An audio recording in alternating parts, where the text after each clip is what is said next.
4 million years ago on the planet Earth, two brothers started watching Transformers media.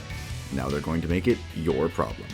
Hi, I'm Hayden. And I'm Frankie. And on this podcast, we are going through and discussing every single episode of every single Transformers cartoon. Let's get into it. Today we are starting with Generation 1, the episodes 1, 2, and 3, released in 1984.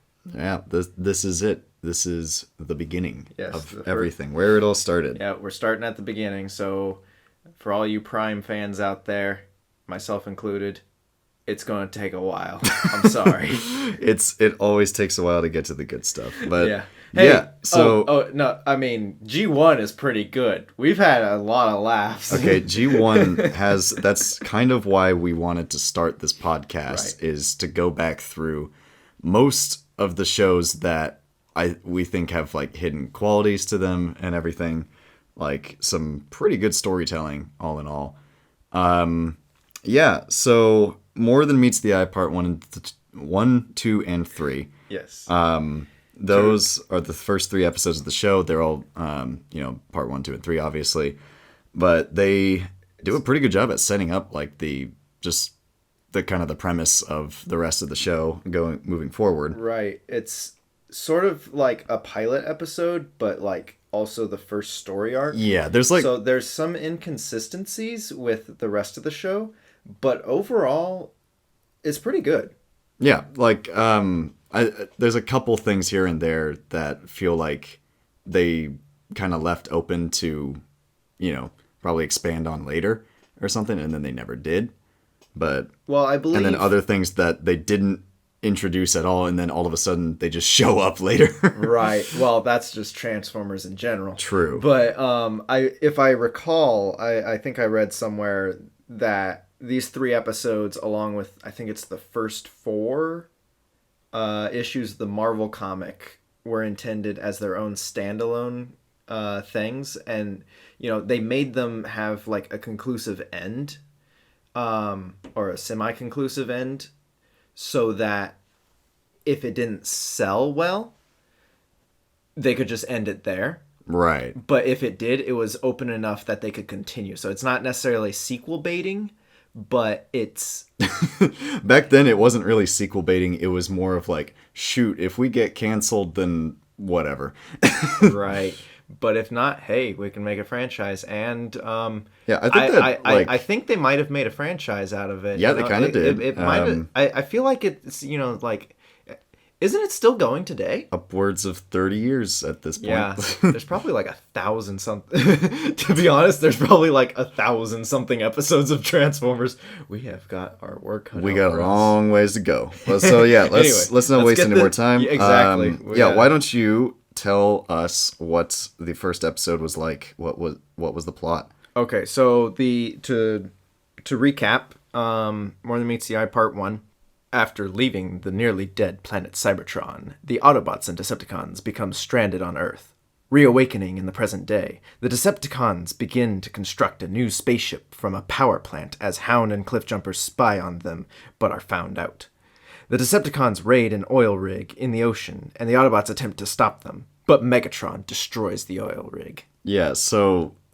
I should specify that's a human oil rig, not a Cybertron. Not a Cybertron. Yeah, yeah, a good chunk of this episode takes place on Cybertron, which is the homeworld of the Transformers, which is basically, I think later on they said it's the size of like Earth's moon, isn't it?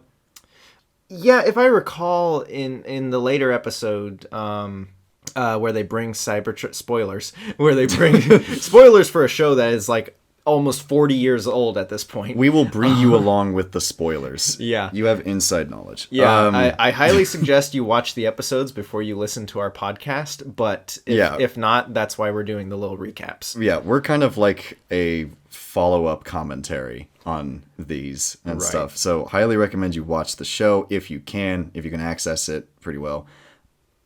So we haven't really gotten anything about like origins of Transformers just yet, like where like their history, lore, or anything other than just the Great War, right? Between Autobots and Decepticons. The first episode starts out with a narration, sort of describing that the Autobots and Decepticons have been fighting for millions of years on Cybertron until Cybertron is so depleted of energy that they literally have to leave their planet to steal energy from a different planet to revive their planet. Yeah, and Earth wasn't even the planet that they wanted to steal energy from. Right. But yeah, this brings me to something that I noticed when we were watching through it again is just, it's always there, and I just still think it's the weirdest thing. There's a huge chunk of Cybertron just missing. I love from the planet. Like, it feels like there's a story there where it's just like some sort of nuke went off. Right. And I think later on they kind of like alluded to the concept of that being the city known as Kaon, which is where Megatron is originally from. I think that's in like the Aligned continuity, isn't it? It probably. Or maybe some of the like Dreamwave or IDW comics. It's interesting because, they use kind of the same art for Cybertron for almost every shot of the show that shows Cybertron. Other than like when we get more close-ups and, actually get onto Cybertron. But usually whenever we just see like the far from space zoomed in on the planet and it's just Cybertron, it's always the same artwork. Until the year 2005. Yeah. In the movie, I think they changed the artwork because, like, time skip ahead, they fix the hole because the Decepticons actually are taking over at Cybertron. But anyway, that's getting way ahead of ourselves. We'll get there eventually. Right, we're trying to stay within the confines of 3 episodes, and it's very hard. Spoiler alert, that's going to be episode 25. Oh, gosh. But no, anyway, my point is, I feel like the artwork at the beginning of this episode of Cybertron is actually different. It's very, very similar, but it's actually different than the artwork of Cybertron through most of season 1 and 2. Yeah. And then only like when it's moving around or in season 3 does it like actually look different. Yeah, we'll get into this later, but season 1 and season 2 have significant art style differences in general. Well, not super significant. It's just kind of like like the line work feels. It's noticeable. The colors are a little bit more vibrant, I feel like, and the designs are a little more blocky in season 2. Yeah, in season 1 they're a little chunky. Yeah, and they're a little faded in their colors. Yeah. But, so... Speaking of faded, I love how Cybertron is set up in this episode. Yeah. And the war, it feels so desolate. We don't see anybody until Wheeljack and Bumblebee pop out of the vents and like they're skulking around, sneaking around and stuff like that. And I really love the feeling, the sort of almost post-apocalyptic feeling that this starts out with, where it's like, it really sets up the Autobots are the underdogs. Yeah. And the Decepticons, while they have won, everybody has so wiped themselves out. In fact, I like to imagine that hole missing in Cybertron is an indicator of like a giant battle that really set the war into this downward spiral that sort of ended in this Cold War, this stalemate where everybody's just run out around. Right. Like, we got Soundwave turning into a lamppost. We got Bumblebee and like a lamppost of all things. Right. The only real battles going on are these Decepticon jets just kind of like looming on bridges and stuff, just kind of watching people. Yeah, and speaking of the Decepticon jets, as they're called, the Seekers. One thing about that's not an invention until way later on. Way later, in here. Yeah. If anything, they're just either Starscream clones or speaking of Starscream clones, first appearance of Ulchtar, which was like a pre-production name for Starscream, so I'm just gonna call any animation error where they accidentally put Starscream where he's not canonically supposed to be. I'm just gonna call him Ulchtar. Yeah. So one thing about this, Starscream standing there on the bridge. Stop them! And then the next scene, he's actually somewhere else. He's been somewhere else the whole time. Why are we sitting here, Megatron? Yeah, it's for context. If you've watched the episodes, this show has so many animation errors. There's animation errors in the theme song. Right. Literally, there's like from shot to shot when Jazz attacks Thundercracker. he spontaneously changes into Skywarp Yes. when they meet Yes. in the next shot, and I love it. But yeah, and that's there for the entire season. Right. But yeah, But I really feel like the intro up to them leaving Cybertron is a great character introduction of Wheeljack and Bumblebee. yeah, and I feel like they and were supposed really to be set up a lot of future episodes. yeah. Well, yeah, future episodes, but also like the backstory. It does a really good job at telling us show don't tell and implying subtle storytelling. Yeah, it's That's kind what I was of looking for. a Subtle in media storytelling. res. It jumps us Right. right into the middle of the action, and because he just all of a sudden says, there's not enough energy in these conductors to last us a cortex. And it's just like, what's a cortex? Oh yeah. This is the first of Transformers is amazing at just making up words or Yeah. adding cyber or robo or bot to the beginning or end of normal human words. The linguistics of the Cybertronians is so dumb, and I love every single second of it. Yes. But yeah, so Wheeljack and Bumblebee getting chased by the Seekers. They make it to the Ark, which I don't think they ever mentioned that it's called the Ark.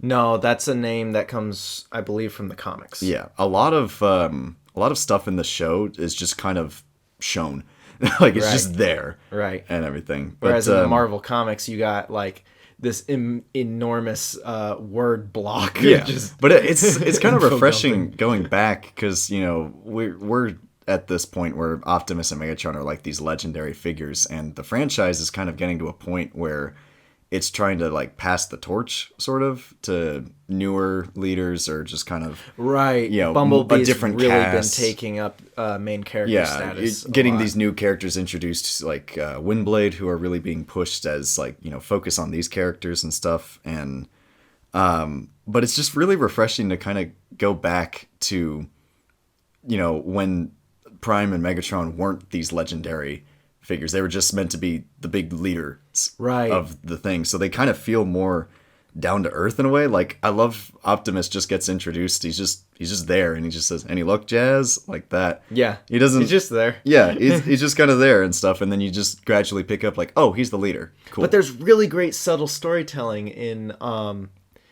it's kind of on the nose, but also at the same time it's subtle, if that Yeah. makes any sense, where Optimus and Megatron are contrasted. Like you said, they're both introduced in kind of the same way, where they're just kind of standing there. Yeah. Megatron's monologuing, but Megatron does a lot of exposition in Yeah. this episode too. But him and Starscream are immediately set up with, Starscream's like, the Autobots would have lost eons ago if I had been leading the charge. Or whatever Everybody's it is he intentions says, are very, very on the nose. Just Yes. look, this is This how is the it is. character. Yeah. And that's the great way to like jump into world building is like have archetypal characters and then build off of them. Right. So it's like which even in these we three get episodes, these characters really quickly. Yeah. But like in the spaceship, Megatron has a throne that he's sitting up on, but Optimus is just kind of chilling next to Jazz. He's Yeah, the just setup- helping Jazz fly the ship, and then when Jazz just ejects out of the seat, Optimus just takes over as pilot. Right.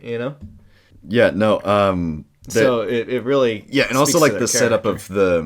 of the ship itself, like the deck where Megatron is up above everybody in the throne. Right. And then the design of the Ark is that he's at the exact same level as everyone else. Which is a really cool thing that like later versions Probably of wasn't the Ark- intentional, but I like it. Yeah. That's the fun thing about over analyzing things, especially like this, is we're reading like really good storytelling into something that they probably just slapped together in the matter Right. of 2 weeks or something. and ultimately, yeah, no, it was designed to sell toys. So Right. But I have heard from interviews that people were really invested in making these the best stories they could be. Yeah, like especially with, like, the directors were really intense apparently, but like also Peter Cullen, the guy who voices Optimus, he put a lot of thought into how he played Optimus. yeah, Cullen really brought a lot of heart to the character and actually like was Right. dedicated to like, no, I don't think he would do something like that Right. and everything. And I love that. Yeah, so one thing that I really, really like about especially the boarding sequence where the Decepticons, board the Ark and they start attacking and everything, is just kind of these little lines with, like, Ironhide where he mentions, like, the power is used up with the laser. And Yeah, because they blasted their way through the asteroids, which just show up. It must have been, like, something that was underdeveloped in the TV show because they were out of time, but... in the Marvel that comics, shows up in the comics. That shows up in the comics. Yeah. So the comics in this early part, the comics and the show are very tightly linked. Yeah. And they share a lot of elements, but later on they really diverge. Immediately after these 3 episodes and the first 4 comics, it's just night and day, completely different. Which we'll definitely hit the comics at some point, but I hope so. Yeah. But yeah, that's one thing that I really like about the sequence is that you just in little lines like that where everything in this part is all of Cybertron and all of Cybertronian tech just feels like it's constantly like your phone's on 15% and it's giving you the warning where it's just like, charge your phone now. Like or if you're my computer, 15%, charge your... Yeah.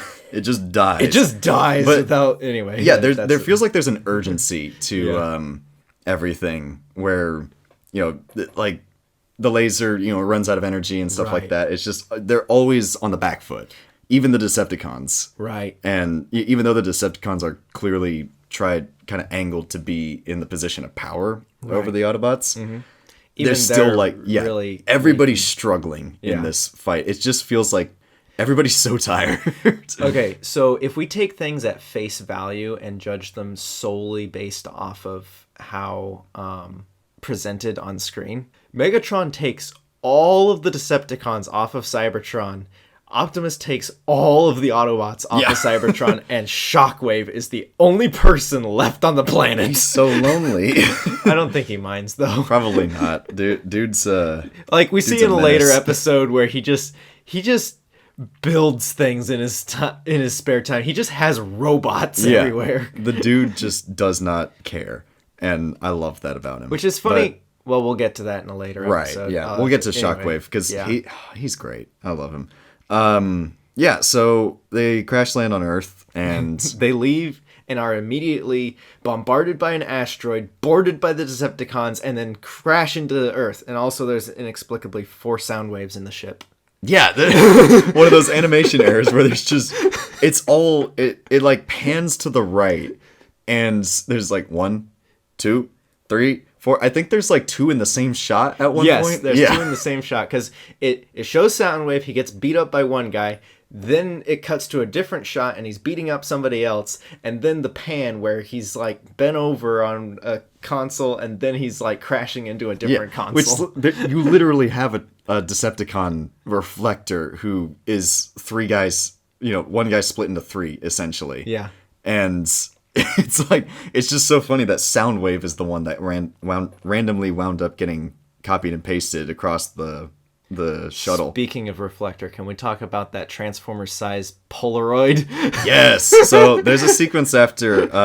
So recapping, they crash land on Earth. 4 million years pass, and the Decepticons are the first ones to wake up. Which an interesting thing about the Ark technology, it just doesn't distinguish between Autobots and Decepticons. It just repairs the Decepticons. Yeah. It's just completely neutral. It doesn't see color. So yeah, the Ark technology. Yeah, so it doesn't distinguish at all between Decepticons and Autobots. And then also the fact that, the Decepticons get out first. They have every opportunity to just leave them behind. Right. And there's no indication that the repair bot is going to fix the rest of the Autobots. Mm-hmm. And then Starscream just decides to take a few pot shots at the mountain to try and cave it in. And then Optimus just falls over into the beam. And then it's like, oh, there's another bot. Yeah. So just repairs it. So Starscream unintentionally propagated the war. Right. Or reignited the war. Yeah. So it's funny. My question is, Megatron is like, we're going to build a new spaceship, right? Yeah. Why didn't he just repair the Ark? Yeah. Why didn't he just make sure Optimus was dead? Take all the Autobots, or I think we see this in later episodes, which we'll get into the sort of body horror aspect of G1 Transformers. Yeah, G1 Transformers has a surprising amount of body horror. Yeah. Especially in the comics, too. Oh, my goodness. Yeah. But anyway. We'll get to that. Yeah, in later episodes, that's going to be a section for you to discuss. I'll go in depth. But anyway, Megatron could have, used the Autobots to repair, use parts from the Autobots to repair the Ark and then fly that back into space. Yeah, because at this point, they haven't established sparks as being, this sort of metaphysical, stuff of life for the Transformers. Right. So, for all intents and purposes, they're just running off of power. Right. And we see that a lot in later episodes. Right. But, yeah, so you could theoretically at this point say, Megatron possibly could have just taken their power conductors or whatever and just plugged it into the Ark and flown off. Right, exactly. But, yeah. That would have solved all his problems. But no, that wouldn't have made for the rest of the episode, I guess. Instead, he's just going to we're going to start from scratch because the Ark is orange and my spaceship must be purple. I love the just super monochrome. There's no highlight colors whatsoever. It's just flat orange and flat purple through the entire ship. The floors are purple. The walls are purple. The windows are purple. The screens are purple. The buttons are purple. Yeah. It's great. All right. But thank goodness Skywarp was in range of the little arm, the one arm that repairs all of the Cybertronian, so he could bring other people into the repair bay. Yeah, Skywarp's the first one alive, which is interesting. Yeah. I don't know why. Skywarp had a lot more focus in the beginning than he did later on in the show. A lot of the characters did, but then again, they got, sort of relegated back as more characters got introduced. Hound, which we'll get to him in a second. Second episode for sure. Yeah. Well, no, actually, this episode. Towards the end of this episode, the Autobots get repaired by the ship because of Starscream's wonderful incompetence. Yes. And then the war is on again, and Megatron instantly goes for human resources and winds up at a unnamed oil rig. And don't forget Hound and Cliffjumper, and this is where we kind of get Hound set up as one of the main characters. Yeah. In this sort of pilot arc, and then he's sort of a side character in later Transformers. But he and Cliffjumper go to spy on Megatron, and Cliffjumper just has a giant gun on hand. I love how people just happen to have a weapon of mass destruction. Yeah. But anyway. We'll see that in the next episode too. But Hound, let's talk a little bit about him because he's so strongly set up in these three episodes as being... He's sort of the kid appeal character. Yeah, he's like the perspective Autobot for everybody, and it's just really interesting because we don't get a whole lot of his personality. He just seems very affable, very well-meaning and everything. He just seems like just a nice dude. Yeah, and but he has such a versatile ability where he can make these illusions and stuff. Right. And yeah, I don't know. And maybe that had something to do with he's an army jeep or something, and they maybe wanted to change it so that a more civilian-oriented Autobot was the kid appeal character, right, and stuff. But yeah, I don't know. I just think it's really interesting. It's also his toy and his character model is one of the many Autobots with shoulder missiles that they never use. Right.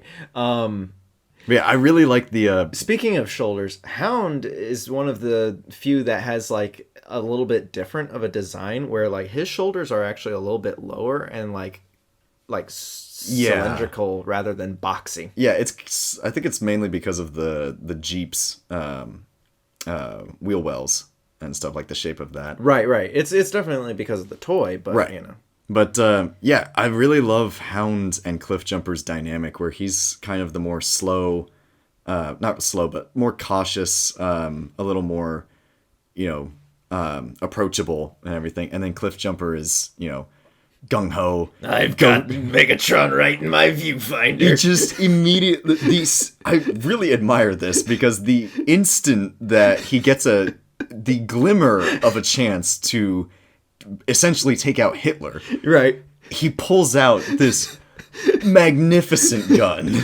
Just this absolutely fantastic shoulder cannon. It looks like a missile that he turned into a gun. Yeah, and then he just immediately takes the shot, misses, and then they bring that up later where he's just like, I shouldn't have taken that shot. And then Hound says, yeah, you shouldn't have missed. Yeah, but to be fair, on Cliff Jumper's side, that had some recoil. It did have a lot of recoil. You can actually see, unlike most of the time when Transformers shoot their laser guns, you can actually see this one like shift backwards. Yeah, it's also like a solid beam rather than just a single shot. Right. Like it's just this big like that. Right.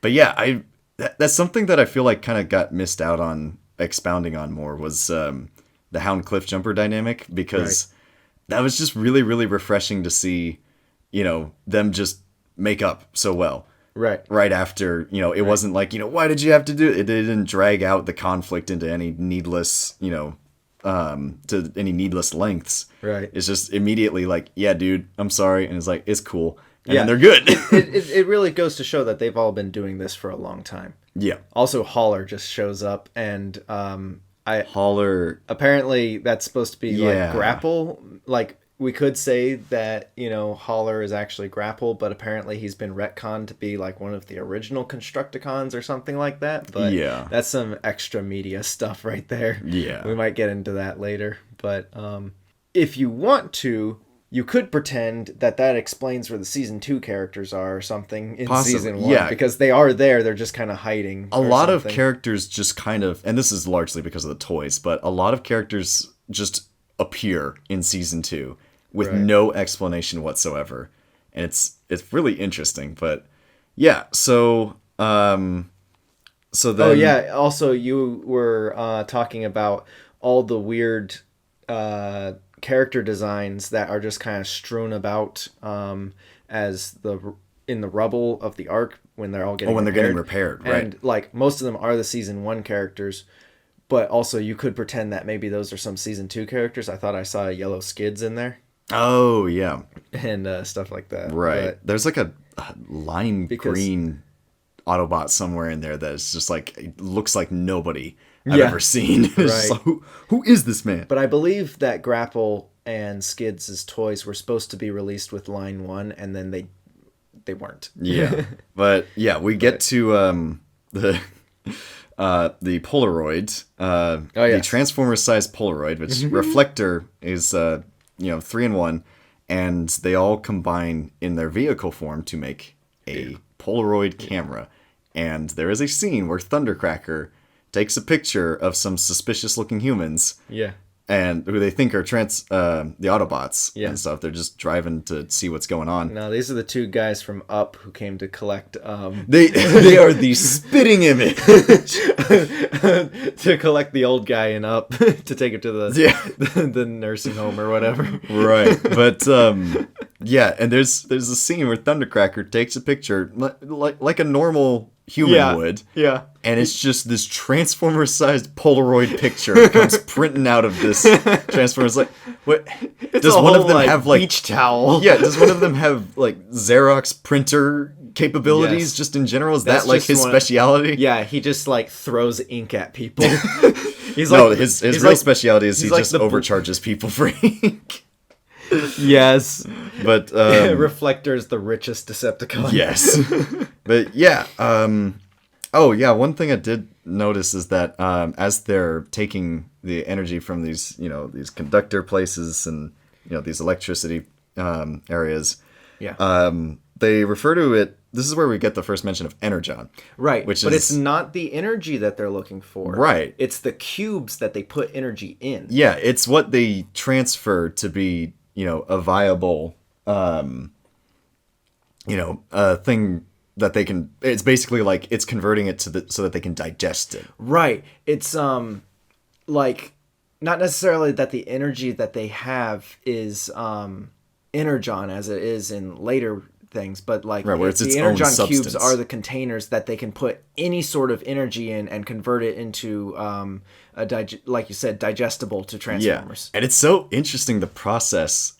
I don't know why, it just feels really unique, is that it's like these glass cubes. Right, that come out of Soundwave's chest. Yeah. Is he the only person who can make energon cubes? I don't think so, because I think there's a season- lot of scenes where he's not there and they just have energon cubes. Right, but he might be out of shot because he's almost always there at the beginning of any operation, because this is something that I really think is interesting about at least these first three and a little bit throughout season 1 is military.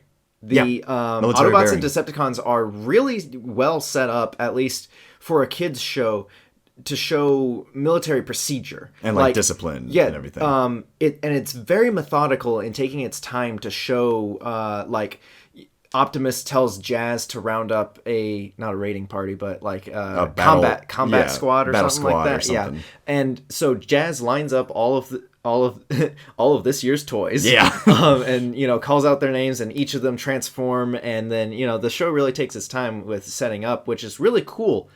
The first couple times, after a while, it's like you're just filling out time. Yeah, but you have the sort of drills that the Autobots do, and then when Optimus sends Hound and Cliffjumper on their espionage mission, it really feels like, okay, they've delegated this.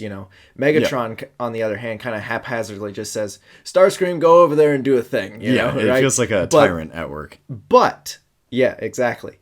But, and then Starscream complains more about I should be in charge, which the wonderful dynamic. We're going to get to this later, but in these first couple episodes, I don't think his claims are founded. Later on, they are. Yes. But, in these Megatron first seems to be doing a perfectly good job. He does a fantastic, not fantastic job, but he doesn't ever lose in these first 3 episodes. Yeah, he always keeps... Not until the end. I think it's largely that he just keeps his cards close to the chest. Right. So what is Starscream complaining about? Yeah. Probably just not being in on it, I guess. Right. But, and everything Starscream does seems to mess up. But anyway, the military operations. Thank you. There it is. Military operations. The Decepticons really go in depth of their energy collection, like Soundwave, get the cubes. He starts making cubes. Then it's Starscream, use the null ray. He nullifies all the things, which is interesting because Starscream has to nullify these things so that they can hook the cubes up to it. So I guess the generators are still generating power, but they're safe to touch or something. Weird. But anyway, and then Thundercracker, Skywarp, and whoever else are they go and they collect the energy and stuff like that, and then they put them all in a pile and compress them down into the energy mattress. Yeah, that's just such which is kind of weird... cool because later on they're always cubes, but in here they compress them down and they can carry more at a time. Yeah, it also feels like that's the process that you have to do to get it to where it's that's the refining process. It's like steeping tea or something like that. Right. It's they're refining their energon alcohol. Which it pretty much is what it is in a couple other episodes. There's a later episode, yeah. Where a couple of them literally just get drunk off of energon. Literally normal energon. Yes. They somehow manage to get drunk off of the equivalent of water. Right. So the Decepticons fly to the oil rig. Yeah. And then the the humans are just like, what are those? Attack! Their first instinct is to just immediately start chucking junk at the Decepticons, which I love. That most close encounters, you get, oh wow, look at these, wonder, awe, and stuff, and then for Transformers, it's immediate violence. Sparkplug and Spike woke up today and chose violence. Yeah.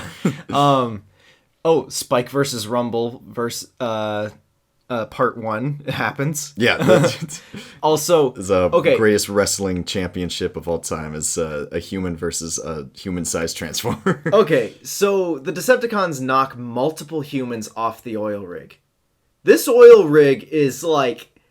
Most oil rigs are way up above the water. You hit water from that high, it's going to be like hitting concrete. Implied death is all over this show. I really think that. But, like, even Spike and Sparkplug just dive off the side of the oil rig.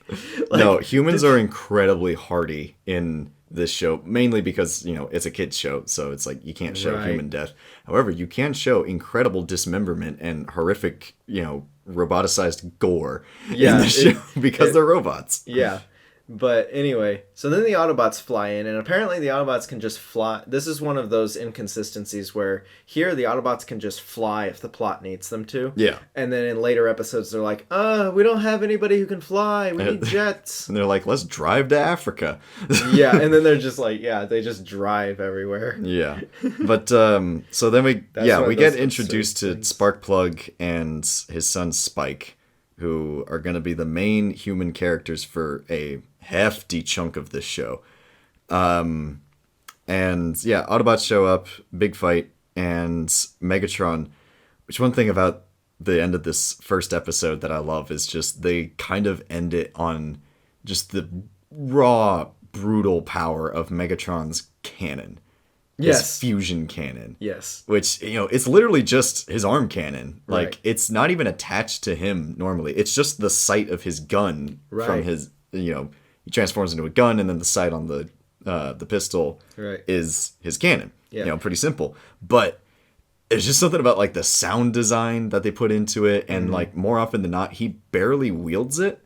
Right. And when he does, it's just this devastating, like, nuke goes off. And the power play of the battlefield just shifts immediately and stuff. And we'll even see that in later episodes where he just amps it up to be this massive cannon. Right. And I just love that aspect of it. And what's funny about that is then he transforms into a gun. And he gets even more powerful when he's shooting that. I believe in his bio, it says something, like his original bio says something about, like, he can harness the power of a black hole. Yeah. Or something like that. There was some, like, obscure tech spec info card that said his back cannon, thing, which I think he only uses it like once or twice the entire series. Yeah. But it has like antimatter on the inside. Mm-hmm. And it's extremely powerful. Right.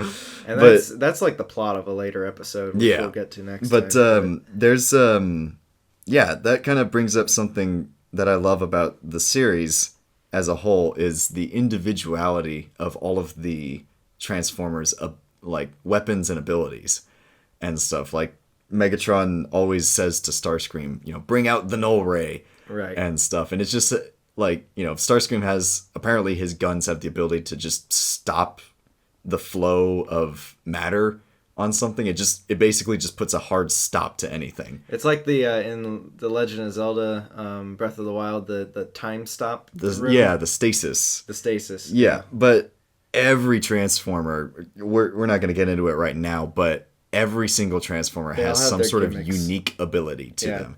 And it kind of feels like, I think Transformers Animated really kind of tapped into this aspect where it kind of feels like they have superpowers. Yes. And I really like that aspect. We get that with Hound with his illusions and stuff. Right. His holograms. And every single one just has this really unique ability to them. Right. But yeah. So that's the end of episode 1 is Megatron brings his cannon to bear. Right. And lights the oil rig on fire. Right. And flies off, trapping the Autobots in the wreckage and the humans. And then it goes immediately into the second episode. Yeah. You want me to read the...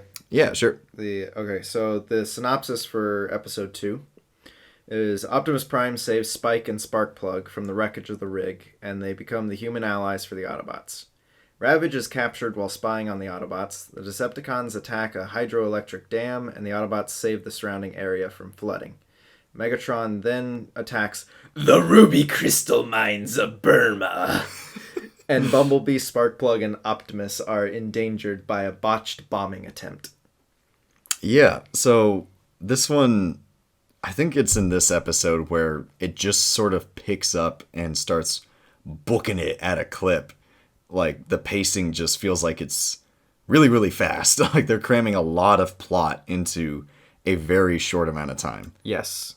Yeah, it's interesting. In previous watches of this story arc, I always thought that the pacing was a little, not slow, but like, I don't know, like a lot of it could have been cut out. Maybe it could have been 2 episodes. Yeah. But maybe it was because I was taking notes this time, but I seem to enjoy it a lot more. But you're right, it does seem like a lot is crammed into these episodes. It's like, let's go. Right. So it's always, going at a pretty fast clip. And it really speeds up in the 3rd episode. But yeah, and especially in this episode, we get a lot of what I like to call magic hand slide technology, where a Transformer will have their, kind of rectangular forearm and then the fist at the end. Yeah. And then that fist will just kind of slide into the arm and then come out with another device of some kind. Yeah. And it's usually something so specifically plot relevant. Right. That it defies logic. My favorite one, and we'll see this, I'll point it out every time it happens, is Ironhide's liquid nitrogen. Yeah. But anyway. He always uses that. And it always comes out a different way. Yeah. Like, one time it's like a little needle, one time it's like out of his fingers, one time it's just like, through the empty hole of his forearm. Right, one time he's got like this little spinny thing, like a But the garden first hose. instance that I found of this showing up was at the beginning of the episode where Brawn swims over to help Huffer out of the wreckage. Which also, nice introduction to those characters. Yeah, they're actually technically the strongest Autobots. Yeah, they are. They both are literally even though the they're strongest. Both some of the smallest. Yeah, which I feel like that's a dynamic that could have been built on more. I really would have liked to see more of that. But right. Yeah, so Brawn swims over and his hand just disappears and then comes back as a spot welder. Yeah. And he just welds, just cuts through the metal and then boom, he's out. And then we never see him use it again. Right. Okay. All right, I have a serious question. Yes. What happened to all the other humans on the rig? Spike and Sparkplug are the only ones who we see get rescued. I personally like to think that they went down to the bottom of the depths and then became the Atlanteans from Subatlantica that we see in season 2, like, I don't know, 30, 40 episodes later. Actually, it's pretty early in season 2, if I remember. Okay. I had to go through and organize all the episodes into our list, but anyway. Yeah, but the listeners don't need to know about this. They don't need to know about our inner machinations. Yeah, anyway. Pay no attention to the robot behind the curtain. Yes. Yeah, so then they rescue Spike and Sparkplug, who are surprisingly chill about just having met aliens. Yes. And they are also surprisingly chill about just telling them, like, yo, we're robots from Cybertron. We're from another planet. Far from Earth. Yeah, and again, another introduction of something I like to call eye glow intrigue, which shows up a lot in season 1, but much less in season 2, where their eyes will just randomly go vroom like that. Yeah, whenever they say something ominous or like or important or something. It's usually with Megatron whenever a lot of times has his like lust for power look. Right. And I it's corny and I love it. Yeah. But, yeah, I think, obviously the dam is the really cool part, which I feel like they might have, for the 2007, the Michael Bay live action movie. Oh, yeah, going to Hoover Dam was a reference to that. Yeah, in here it's called Sherman Dam. Like, a lot of these have, like, real-world counterparts that they're obviously supposed to be, but, like, the volcano, I believe, is called Mount St. Helena. It's supposed to be Mount St. Helens. Yeah. This Sherman Dam should be Hoover Dam. I think it's more specific in the comics once again. But no, they go to a lot of real world locations in the comics. Right, but that's just because Marvel does that all the time. This episode has something that, is fundamentally at the core of the entire Transformers franchise, is the espionage aspect of it. Right, because they are robots in disguise. Robots in disguise. And that I think is where the vehicle modes and stuff is used to its best effect, is when they're just hiding in plain sight. Yes. And we see that especially with Soundwave, which I personally think this episode establishes Soundwave as being the coolest Decepticon. Oh yeah, where you're talking about when he's spying on Spike writing in his journal, and then Spike takes him in because he turns into a little cassette recorder, and Spike's just like, "Oh, cool toy," and then just puts it on the shelf. Yeah, which he says, "Oh, someone must have left this here," and it's like, yeah, someone must have hiked up this mountain, completely missed the giant alien ship sticking out the bottom of the base of the mountain. Yeah. And then just left their cassette recorder up here and then just left. Right. Hey, man, stranger things have happened. True. But yeah, so he just kind of like... In this show, no less. Yeah. But Soundwave just kind of lets himself be walked into the base. And, you know, I just love the aspect... Him and Ravage. Yeah. And then we also get that... Teletran 1. Yeah. And they get information from there and stuff. Right. And... I think and then Soundwave just abandons Ravage when things go south. Yeah, but I feel like that part really works because it, you know, it kind of establishes that, like, they're on the back foot sometimes. Yeah, and honestly, he reluctantly abandons Ravage, because you can see him, like, turn around and be like... he stops and waits for him, but then he sees call out Ravage? Yeah, he says Ravage, and he stops and waits, and then he sees that he's getting surrounded, and then he's like, I can't go back. Right. And Laserbeak can fly, so... Right. Yeah. Also, it's very interesting. You know, again, this is another case where the show just kind of, you know, it just presents something and expects you to, you know, accept it. Is just the whole dynamic with the cassette transformers. Yeah. And stuff, and that they, like, live inside him. Yes. And what is the relationship there? Are they his pets? Some of them are pets, and some of them are fully functioning, like, just small transformers, essentially. Right. And it's just such a bizarre thing that's just presented, and it's like, yeah, no, he's got a little dude that lives inside him named Rumble. Yeah. With titanic earthquake shattering abilities. But yeah, I mean, like, they're not always just pets, because, like, and we'll get to this eventually, but in the comics, they all speak. And Ratbat is, like, his own separate character. Right. You know? And then especially, like, way later, we get Ravage. Ravage, Commando Ravage, or whatever he's called in Beast Wars, where he comes back. Yeah, and he's got, like, a full robot body, and he's... Covert Agent Ravage. Yeah, Covert Agent Ravage. What a wonderful voice. We'll get to that in a few years. He's got such a hissy voice in the beginning in this show, where it's like that. He's always hissing. But then they just gave him the deepest Russian accent. But yeah, the whole dam scenario, the thing that I love is, you know, it does feel like kind of like a siege, sort of. Yeah. Yeah, where it's just like there's all of these different battles happening where Ironhide and Spike are averting the crisis, Hound and Rumble are... Ironhide and Bumblebee, are cutting things to make sure that the water overflow is... in case we didn't explain this, the Decepticons use Rumble to cause a tidal wave to push extra water through the dam to make the generators go faster to make more energy at once. Just Megatron is a genius. Energy go faster. But anyway, so it starts flooding the basin, and Ironhide just has like a laser gun in the back of his van that isn't there more up. Which no.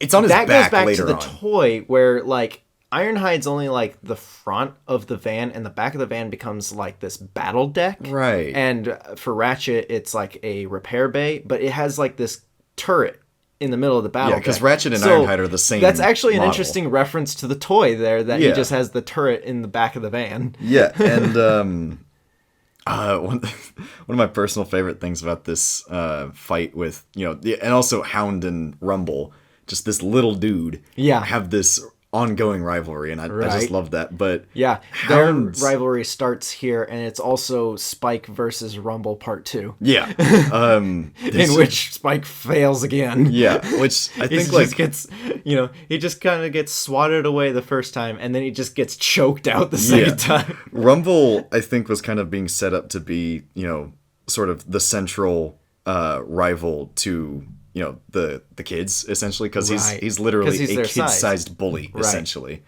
But my favorite scene in this whole episode has got to be Hound goes to the bottom of the basin to find Rumble. He's got his pile drivers out, and he's pounding into the bottom of the river, setting the tidal wave, and he grabs him, and then Rumble just rounds on him and sends one of the pile drivers into his kneecap. Yeah. And the way they animated it, Hound has the most agonized look on his face where he just gets clocked in the knee. Where it's just, oh! He's also realizing that it just barely missed some vital components. Yeah. Also, it's just such a beefy underwater. hit. I love how Hound puts on like a little glass mask. Yeah, like why does he need that? It's established that they don't breathe. I love how like Transformers in G1 will have like little components that will like little extra visor goggles or something like that. It's like, why isn't that just built into their eye? Right. Right. Like you but think it's about a signifier to the audience that, something they're switching modes like or something. And also you think about that from a broader design philosophy where some of them have regular eyes and then others have visors. Right. Which is really interesting. But they function like normal eyes. Right. That's just their eyes. So do they have one giant eyeball? Or how about is it Devastator? Later on, Devastator, he has the goggles and sometimes he has eyes. Yeah, it swaps back and forth, which is really weird. I don't remember where it was, but a character who has goggles, he gets hit and his goggles break and underneath he has eyes. Oh, yeah. I think I know what you're talking about, but I can't remember where it is in there. But yeah, and it but I think literally the logic is that the Autobots who have visors literally just have shades. Right. Because Jazz, he's supposed to be the coolest Autobot on the planet. Right. And he just looks like he's got shades on. And then Beachcomber, when they introduce him, he's a beach dude. Yeah. So he literally has sunglasses on. Right. But yeah.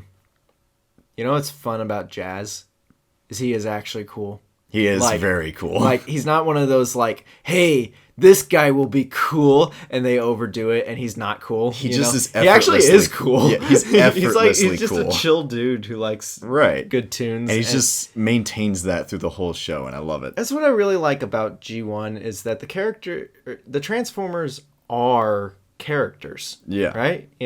That's what like the first episode doesn't have humans until like almost 2/3 of the way through the episode. Right. Like our main characters, our main humans don't even get introduced until the last 5 minutes of the episode. Yeah, not even that probably. That's the fundamental aspect of the franchise is that the Transformers are characters. Right. They are the main characters of the show. But that's not to say that the humans aren't important. Like right, they're not just like like the I've made several points of this in the past, just in personal conversation. But to me, from a story perspective, the Transformers being on Earth and experiencing Earth for the first time is supposed to recontextualize Earth and all of its wonders for us, the viewers, and that's why you need human characters. A lot of people have made the argument, just get rid of human characters from Transformer storytelling. Just solely base something on Cybertron. And we've gotten wonderful stories off of that and stuff like, the War for Cybertron campaigns. Those are fantastic. Are you talking about the aligned continuity, the aligned continuity, the video games and stuff? Right, everything, all that stuff set on Cybertron. I thought you were talking about the Netflix show for a second. No. But yeah, that's one, that's the thing that, you can tell a really, really great story with just the Transformers as just the characters. Right. But you also kind of miss this sort of really thematic aspect of the stories that you can tell when you include humans and include them well. Right. Where they... Yeah, because sometimes they do show up and they're kind of annoying or poorly written, but other times, like you're... And then other times they hog the story and take away from the Transformers perspective. But what a well-implemented human Transformer dynamic is that the humans bring out the Transformers' weaknesses, because it's very easy to see these giant titanic robots, and think they're unstoppable.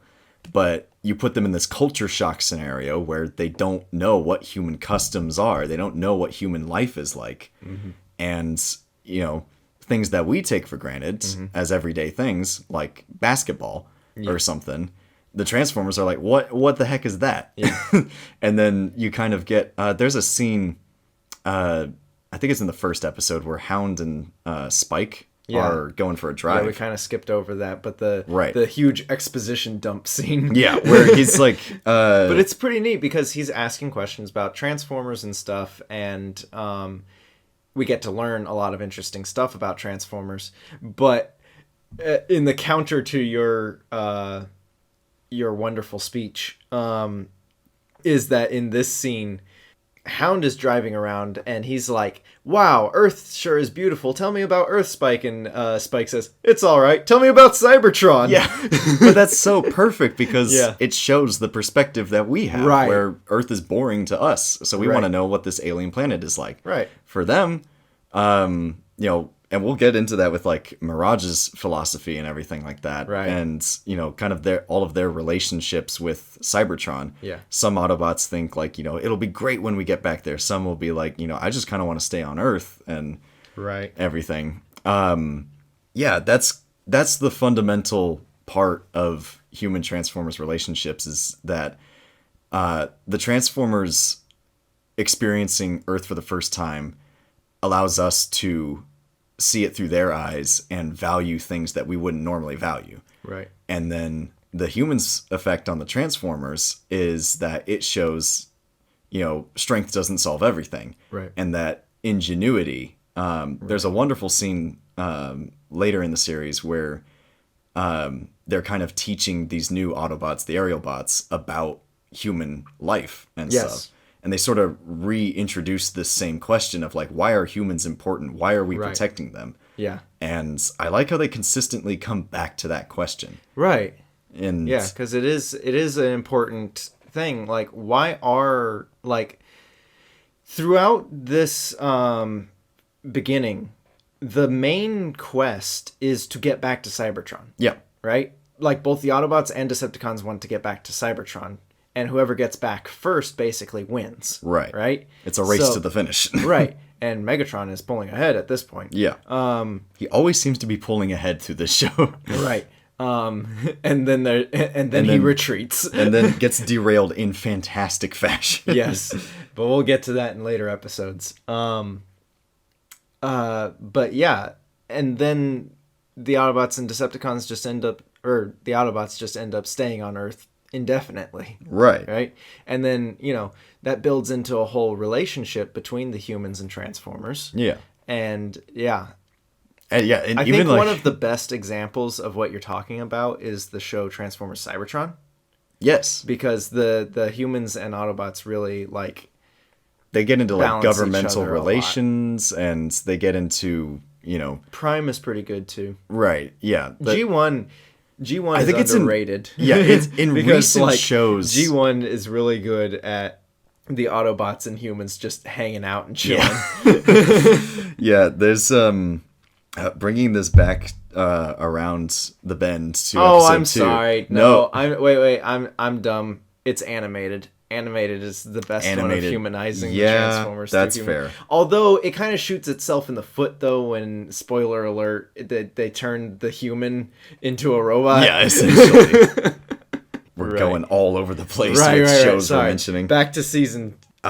We get the honestly pretty well animated fight between Optimus and Megatron, and this is like the first full-on fight that they've had. Yeah. Which I like that this is smack in the middle of episode 2, smack in the middle of the 3-parter. Right, because the first time that they fight, they just barely get right up to each other when their spaceships crash into an alien planet. Yeah, right. And then they just get flung all over the place. Right, and then they don't actually meet again until they're on the oil rig, and they start to fight again when Megatron just nopes out of there. Yeah, he just blows up the oil rig. It's really there's a lot to this fight that sets up some really important dynamics that, you know, just kind of stay with the show for the rest of the thing. Is that one, Optimus has kind of the mental edge over Megatron. Yes. And that he can get into Megatron's head. Right. And stuff. What ironically though, it is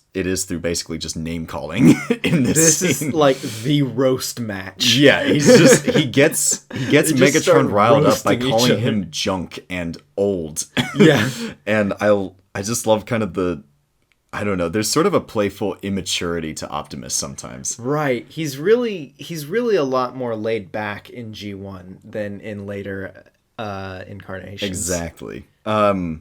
But yeah, I mean, we'll get to a point in G1 where he's basically the dad or the grandpa of the Autobots. Yeah, and then he gets to like this messianic status way later in the show. Yeah, in later. But I just kind of like this down to earth. Like he's a very wise, very mentally strong commander. Right. But he also just kind of jokes around sometimes. Yes. And he's like that cool teacher you had in school or something like that. But yeah, we also get the energy axe and the mace, like Optimus's energy axe and mace that never show up. They are the most famous weapons that never show up. Right, and they are exquisite. Okay, but I think he had an axe. Well, okay, Animated had him get an axe again. Right, that's true. And then I think he had one in one of the live action movies. The War for Cybertron games gave Megatron a stick mace. Right. Like a mace at the end of the stick. But this one, he has a flail.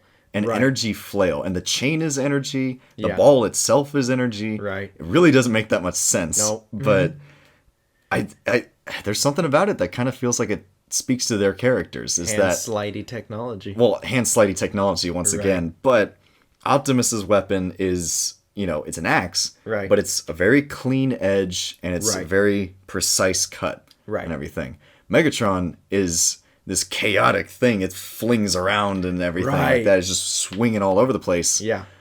But it has devastating power. Right. And like he hits Optimus once or twice and he Optimus knocks him floored. down. Yeah.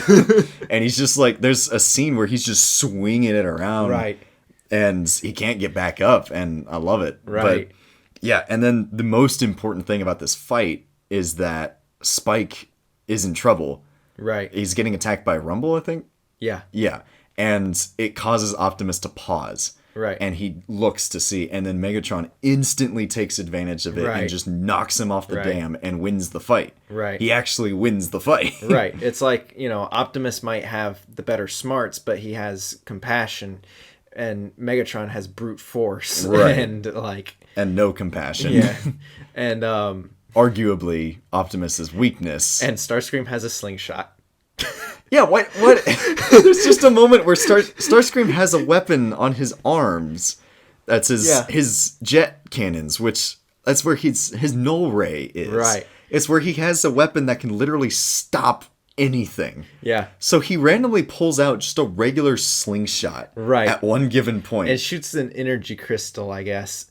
Like maybe it's a crystal from what's that later episode in season 3? Chaos or something like that, where they get those green crystals that he's gonna turn Cybertron into Swiss cheese with or something. Oh, but yeah, it's from that monster and like no, if you look close, up, don't they? Yeah, right. Maybe it's one of those. Well, I think if you look close enough, it's a little tiny cube. It doesn't have a cube. It doesn't have any color. Like a shard. No, it's like a little square, but it doesn't have any color with it. It's just kind of gray. Right. Because of, you know, bad animation, but right. But yeah, I always thought that it was just one of the Energon cubes that he just so he just took a little took a chunk off of it and then just chucked it at somebody. Right. He essentially took a stick of C4 and yeah. It'd be like I can't think of a good analogy. Yeah. Anyway, next note. But yeah, another cool thing about this fight, which is important for next episode, is Mirage's philosophy, which first gets mentioned here, where he does some sick movement on some Decepticons on a bridge, and I can't remember who he rescued. I think it was Cliffjumper, wasn't it?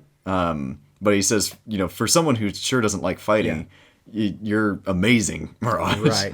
And that starts a really, really cool character arc for him. Which also Mirage can turn invisible. Yeah. Which adds to, once again, the abilities speak to their characters because he doesn't like fighting, so he turns invisible. Exactly. So he doesn't have to fight. Yeah. It really complements the personalities of each one. And we could say that him rescuing Cliffjumper slightly sets up a later episode. Yes. The traitor episode. Yes. Yeah, anyway. Awkward Frankie, pause. we can't see your face. Anyway. Yeah, so, which also I do kind of want to mention, this show's very inventive with how it portrays each one's powers. Like, just from an animation perspective. Like, most of the time whenever somebody turns invisible in a show, they just turn invisible. Right. Mirage has an energy box surround him, and then he just disappears on the inside of it, and then it's like the box is necessary to it feels like he has like a field or something around him. But Mirage has I love the sound effect to that. Yeah, it has G1 has so many iconic sound effects. Oh yeah, at least to me. You'll probably hear some of these. It, Yeah, you'll probably hear some of these sound effects in the edit of this podcast, honestly. But there's that part with Mirage's thing. Skywarp has a phenomenal teleportation design where he goes completely purple. You're right. And like glows. And sometimes you can see little grids in it. Yeah, and then his outline turns upside down. Yeah. It just kind of like inverses. Right. And then he blips out. Right. And then he blips back in wherever he teleported to. And it's just such a unique portrayal of teleportation. And yeah, I think there's we'll see a lot of that throughout the show with all these different abilities that most of the Transformers have. They're presented in a very interesting way. Right. But okay, so I want to read out two quick notes that are of interest, but also are very quick. Gotcha. Your three points of interest, but they are small, so we have to move fast. Right. Things that I've already covered. Cybertron in one scene. Jazz and Spike are watching Teletran 1, and it alerts them that the Decepticons are attacking Sherman Dam. However, it shows up in what I assume is Cybertronian script, right? Yeah. Which is just a bunch of scribbles in this It kind of looks like Doctor's handwriting. It is. Later on, we see Ancient Cybertronian, which looks closer to what we get for Cybertronian in later shows. Right. But in this episode, it is a mess of scribbles. Yeah. And somehow, in the, I assume 2 days that Spike has known the Autobots, he already knows how to read Cybertronian. Yeah. Because he reads out the message. It feels like, I don't know, he just took the fast track on learning that. Right. But and then my other... Oh, I'm sorry. Did you want to say something about that? No. Keep going. My other note is Man Lady. Man. So I just want to point out that there is an audio glitch where a man's dialogue is put over the only female character in this whole story arc. Yeah. And it says, "Thanks, neighbor." Yes. Anyway. But yeah, another thing, I'll talk about this when we get to the end of episode 2. Optimus gets knocked off of the dam, and they kind of reconnoiter, and oh my goodness, one of my favorite things is the ruby crystals of Burma. Let's talk about the ruby crystals of Burma. Okay, so I actually, so I showed these episodes to my fiance to get her ready to go see. They were showing the 1986 movie in the theater. Yeah. Right? So I showed her these episodes, and Megatron's Soundwave decides that there is energy packed into these ruby crystals. Yes. And she's just like, what does that mean? Yeah. And I'm like, I don't know. So I bullcrapped a explanation is that the pressure. Okay, so what's confusing is rubies. I'm not sure how rubies form, but if they're anything like diamonds, it's from pressure in the earth causing rocks to compress into gems. Any right? geologist who's listening to this is either one, rolling in their grave, or not their grave. Beachcomber is rolling in his scrap pile. Yes, Beachcomber is because he's a geologist. Just typing out a massive email to us. But here's the other thing. Crystals, I'm not too familiar on how crystals form either, but I do remember buying those grow your own crystal kits from Walmart or whatever. And so... But anyway, my theory is that the energy that they're seeking in the ruby crystal mines of Burma, is leftover, like, residual energy from the pressure and, like, growth of these things. I don't even remember the last thing about geology that I learned. Yeah. But I can guarantee you that all of that is wrong. Just from a complete layman's perspective. Yes. Every single thing that you have said is gotta be incorrect. But yes, the best thing about the ruby crystals is that everybody talks about them as if they are the most obvious source of energy on the planet, where it's like, of course, the ruby crystals, the famous ruby crystals that everyone knows about and everyone knows is the best source of power for, which, like, maybe in this setting it is, right? And they just destroyed, at the end of this episode, they nuked the greatest energy source on planet Earth, possibly. Yeah, who knows? Anyway, there are a lot of crystals that give power for no reason in Transformers. Yeah, it's strange. We see that with Energon in later series. That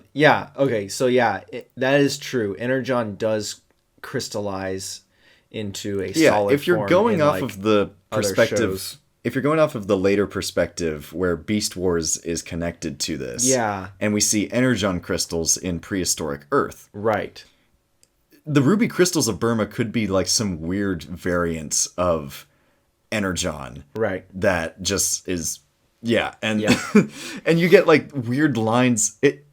There's so many instances of this type of thing happening in Transformers where, the very obvious thing that everybody knows about type of thing.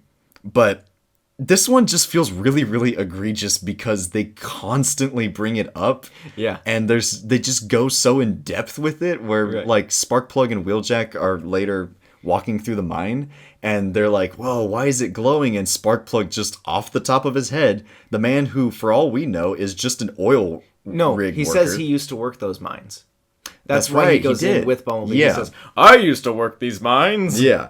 But that's right. It was him and Bumblebee that were in the mines. Yeah. But they're just walking through and he just casually drops. They say it's the energy inside that makes them glow. Right. And stuff like that. And it's just, who says? Okay. What is this? You know what it is? It's the, what are they called? Ethereum crystals from Miyazaki's Castle in the Sky. Yeah. Except they're red. Yeah.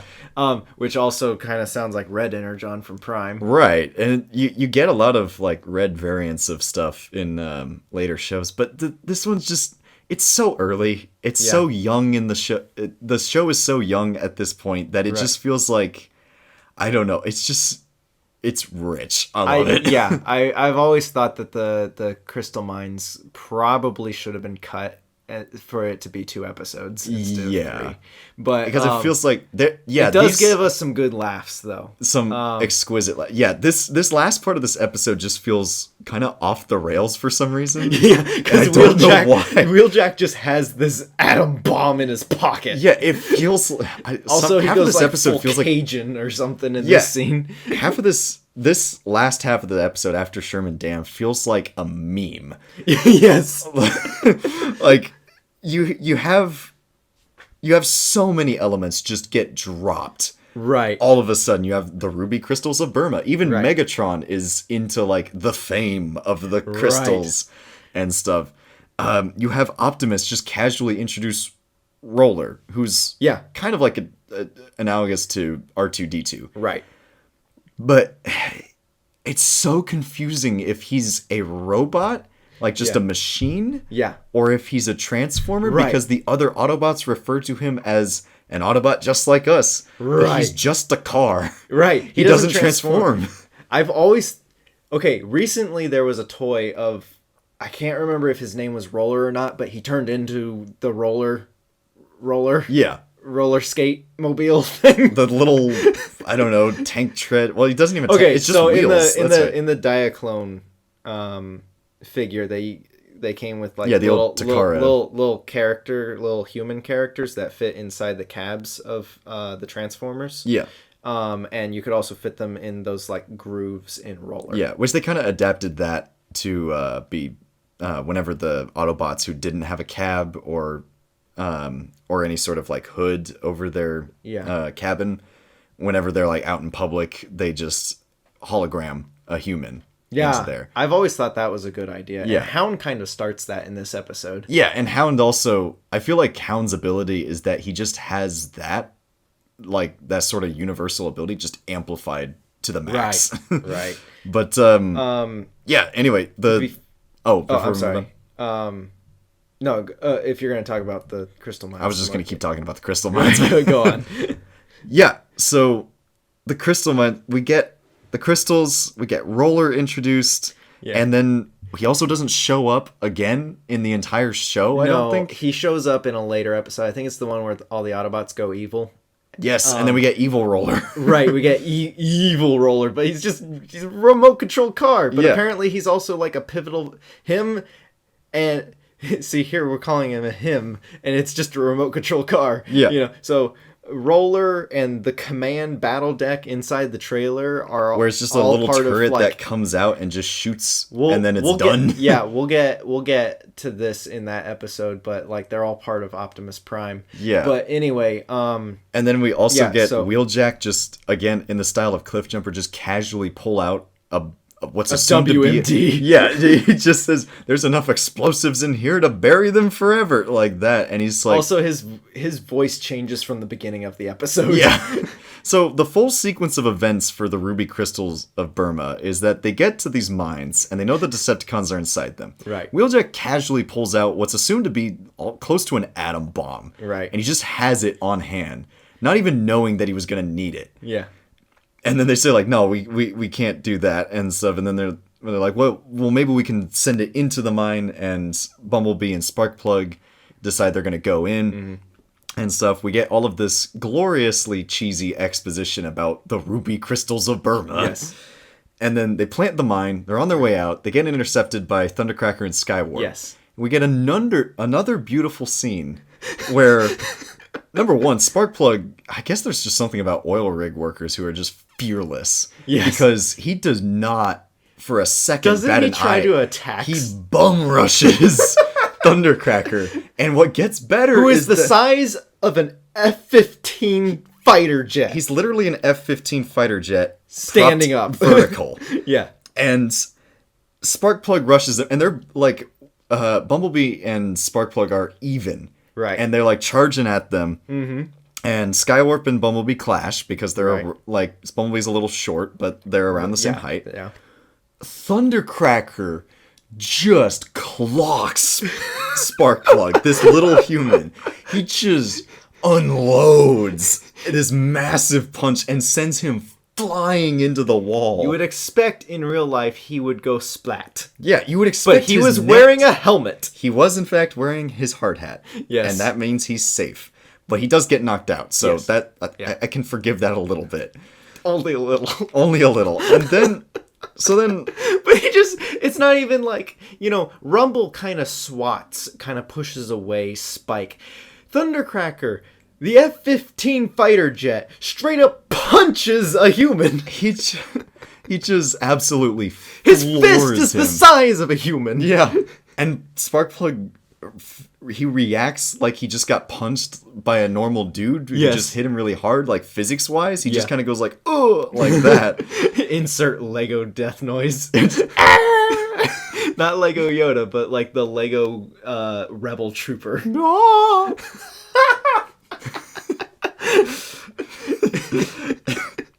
I'm gonna debate really hard whether or not to take that sequence out.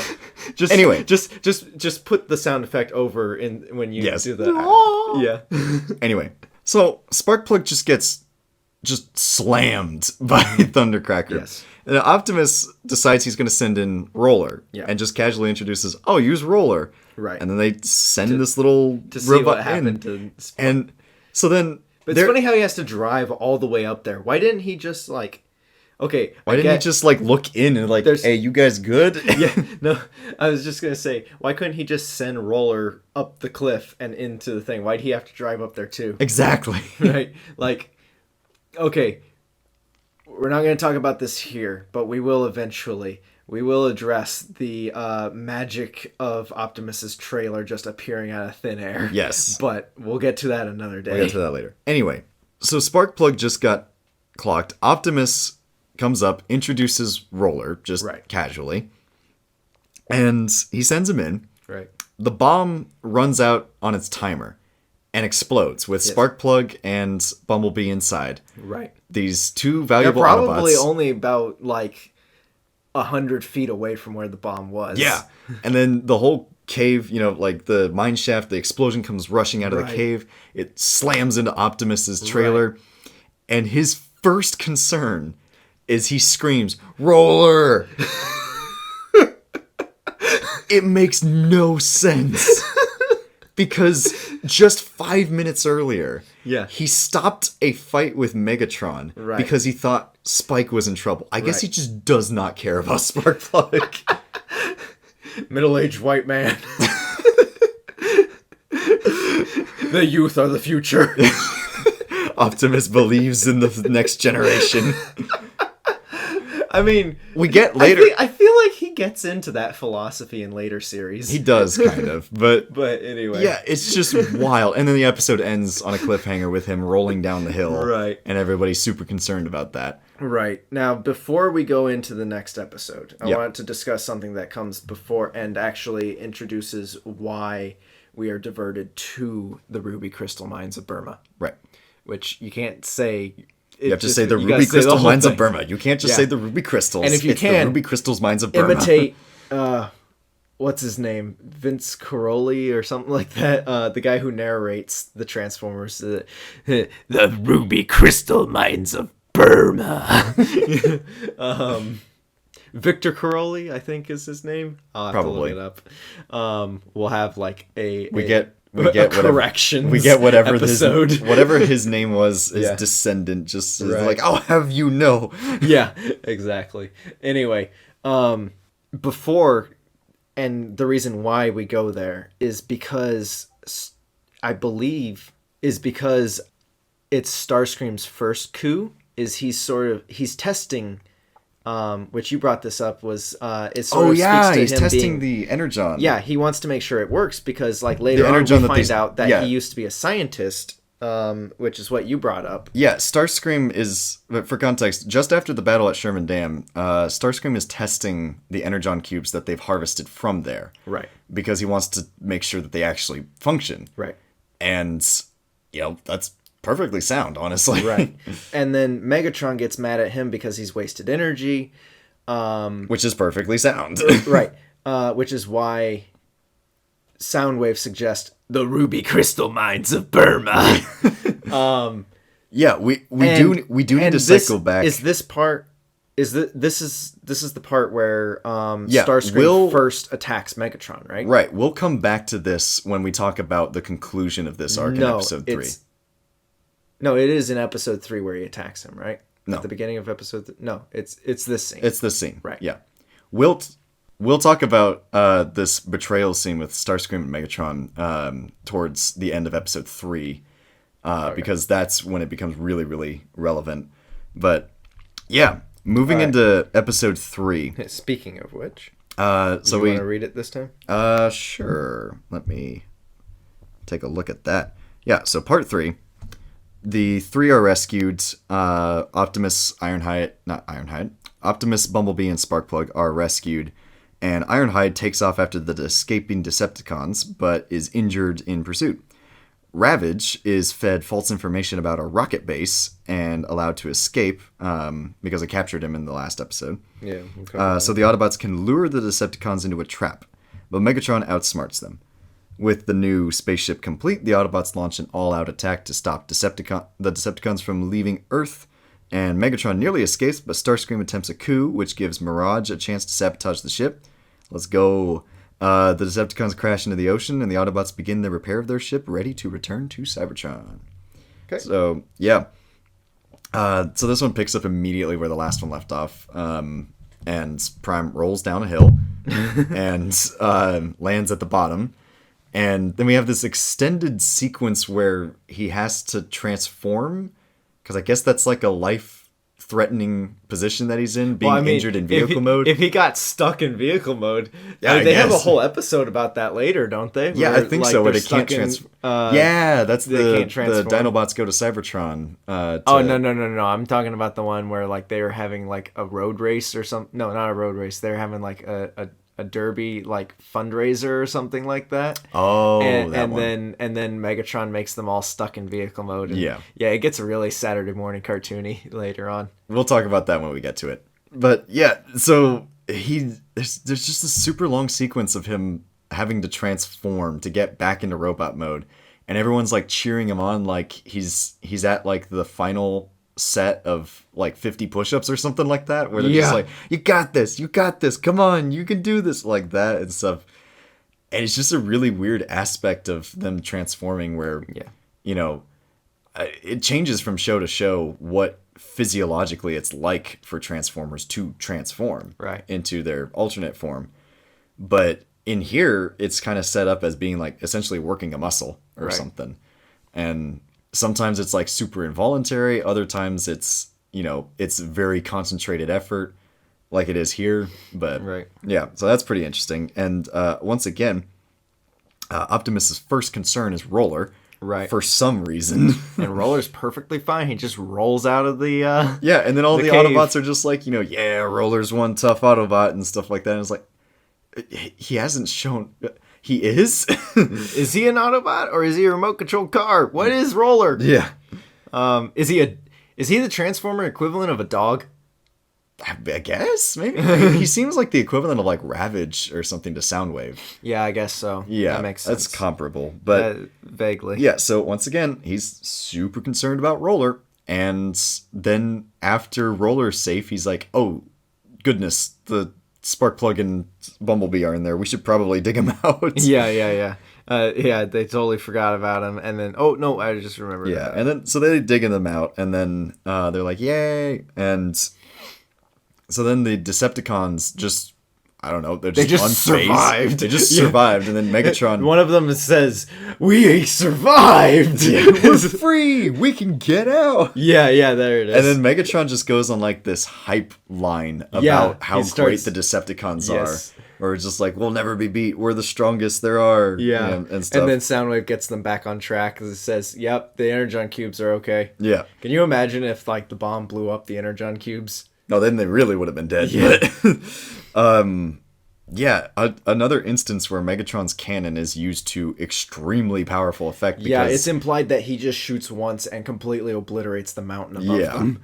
It's nuts how overpowered his cannon is. Right. But, all right, so the Decepticons get out of the mountain and fly away, and Ironhide just loses it and takes off. Yeah. And it's kind of an interesting introduction to his character, really, even though he's been introduced prior to this. But, he has that brashness, the tough guy attitude, And then he flies into the air, because apparently they can just fly. And then Blue Streak's like, "Hey, Ironhide, I'm coming with you." And then Ironhide just gets knocked out of the air by Skywarp and almost dies in a river. That's where we see Skywarp's teleportation ability that we mentioned earlier get used, and it looks so cool. But anyway, the Autobots rescue him, and Optimus gives an interesting line where he says, "Remember, there's a thin line between being a hero and being a memory." It's like that's I feel like solid. it's a very solid chunk of line. advice. Yeah. And also, it feels like it's kind of referencing something that possibly happened. Yeah. Like he's like like somebody he let die or something like that because he let him go off on his own or something, or he charged in too rashly and then just died. His buddy on the docks that Megatron killed. Orion. Yeah. Well, I mean, he was. Oh, Orion, I know. Orion. Yeah, that's right. The orange dude. Yeah. That some people think became Ultra Magnus, but that's discussions for other episodes. Anyway, Exactly. Speaking of foreshadowing season 3 characters, Ironhide sort of steals Cup's shtick. Is that how you say it? Shtick. His deal. SCHTICK. Shtick. Yeah, he steals his thing and it says, "It's been worse. I remember the time back on Cybertron." Because the old but man. we actually don't get to hear his story because Optimus cuts him off. Apparently, it's a story he's told multiple times. Yes. Right. So Ironhide gets shot down, and then they all, basically regroup and stuff. And then this is where we get one of my personal favorite lines is Spike is journaling again. Yes. And which is kind of interesting because it feels like they're contextualizing this whole thing as It's like a frame story. Yeah, it feels like a frame story, but that they'd never use again. Yeah, but it's like, even though he's journaling, the frame, it's not strong enough, it's not used enough to actually make it a frame story. Yeah, it's not told in retrospect. But Right. yeah, so he's journaling and he just casually writes down, "I think Prime would make a neat president." Which he would. But, Yeah. But it's just, I love it. Yes. It sets the perfect vibe for this Yes. show. So then, below him, meanwhile, Hound is just pestering and abusing a prisoner of war. Apparently that's just anything Because they goes. have Ravage locked in a cage that is opened with a normal key. Just a regular lock and key. A regular key, skeleton yep. key. Yep, and him and Mirage are just chilling, poking fun at Ravage, making him think he sees Megatron. Yeah, and just talking about Hound's holograms, and then they Yeah. get the And idea. Mirage says the weird line of, when we get back to Cybertron, can you make me a house with a 4-car garage? What does that even mean? What does it mean? Like, is guess that it would- 4 bedrooms? Or, like... that actually does kind of make sense Because, if it's a like, 4-bedroom thing. Yeah, like, is that, like... Because he turns into a car. Exactly. Which, by the way, this is another excellent reminder that Mirage really just wants to go home, Yeah, Like, that's his whole thing, that's is set that up he's a when- pacifist. in He the doesn't like previous fighting. episode. And all he really wants to do is go home. He Right. actually doesn't He even really mentions it care a couple about... times. He's like, and then we could go back to Cybertron? Yeah, but sometimes, in some episodes, his desire to go back to Cybertron supersedes his loyalty to the Autobots, his prime mission to, like, protect humans and stuff like that. But it's never to the point where he's, like, actively gonna turn or anything. Right. And I really like that because it adds a sort of civilian and, like, diverse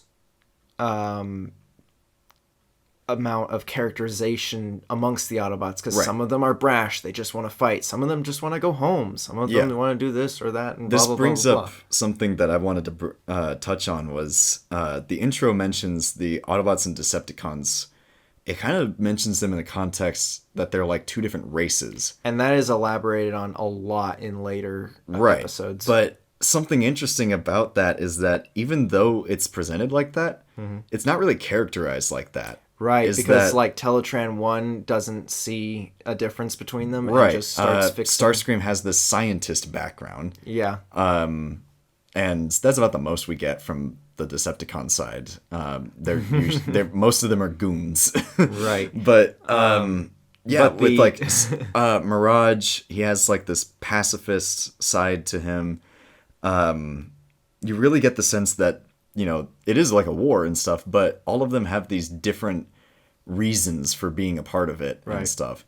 Mirage really, really wants to protect his home, his home world, and that's his top priority. Right. So he naturally feels kind of disconnected from Earth and stuff. Why would he care about this alien planet? Right. and everything. You know, Wheeljack is super invested in like inventing and stuff. Right. And it's kind of like he feels like he's, you know, a mad inventor, but he also has the side of him where he wants to innovate and keep technology out of the wrong hands. Although more often than not, it usually winds up being like, "Hey guys, check out this thing!" Ah, Right. but yeah, I just love that aspect of. And there's a line that Huffer says at one point. I think it's in episode 2 or 3, but he says, "We're not fighters like the Decepticons are, Prime." Right. And you know that later on gets expounded on their like roles in society Right. that they had on 'Cause they're Cybertron, built because to the be Autobots were more workers servants and and the the- Decepticons were more warriors. Right. But I just think it's really interesting that they kind of feel more ragtag than the Decepticons are. The Decepticons feel like warlord thugs essentially. And then the Autobots feel like, you know, kind of the guys from the office that you assembled together to stave off the Mad Max apocalypse bikers. Right. And I just really like that sort of tone. Yeah. Exactly. And it shows up a lot in different series. Right. It's definitely expounded upon in several Transformers media. And it's expounded upon in different ways too, where Right. like, you know, sometimes it'll be this or that or whatever, and we'll definitely address those when we get to them. But the mission at hand, Hound and Mirage come up with the idea to feed Ravage false information about this rocket base. Yeah. And then they're going to trick the Decepticons because Hound's going to make a hologram of it. And they, at least, it's kind of hard to tell, but I've always read it as they let Ravage escape, basically. But the faces on the Autobots and the way Optimus says, they come back and they say, "Hey, Ravage, he escaped." And Optimus says, "Perfect." And they have this like, you know, and then they're all like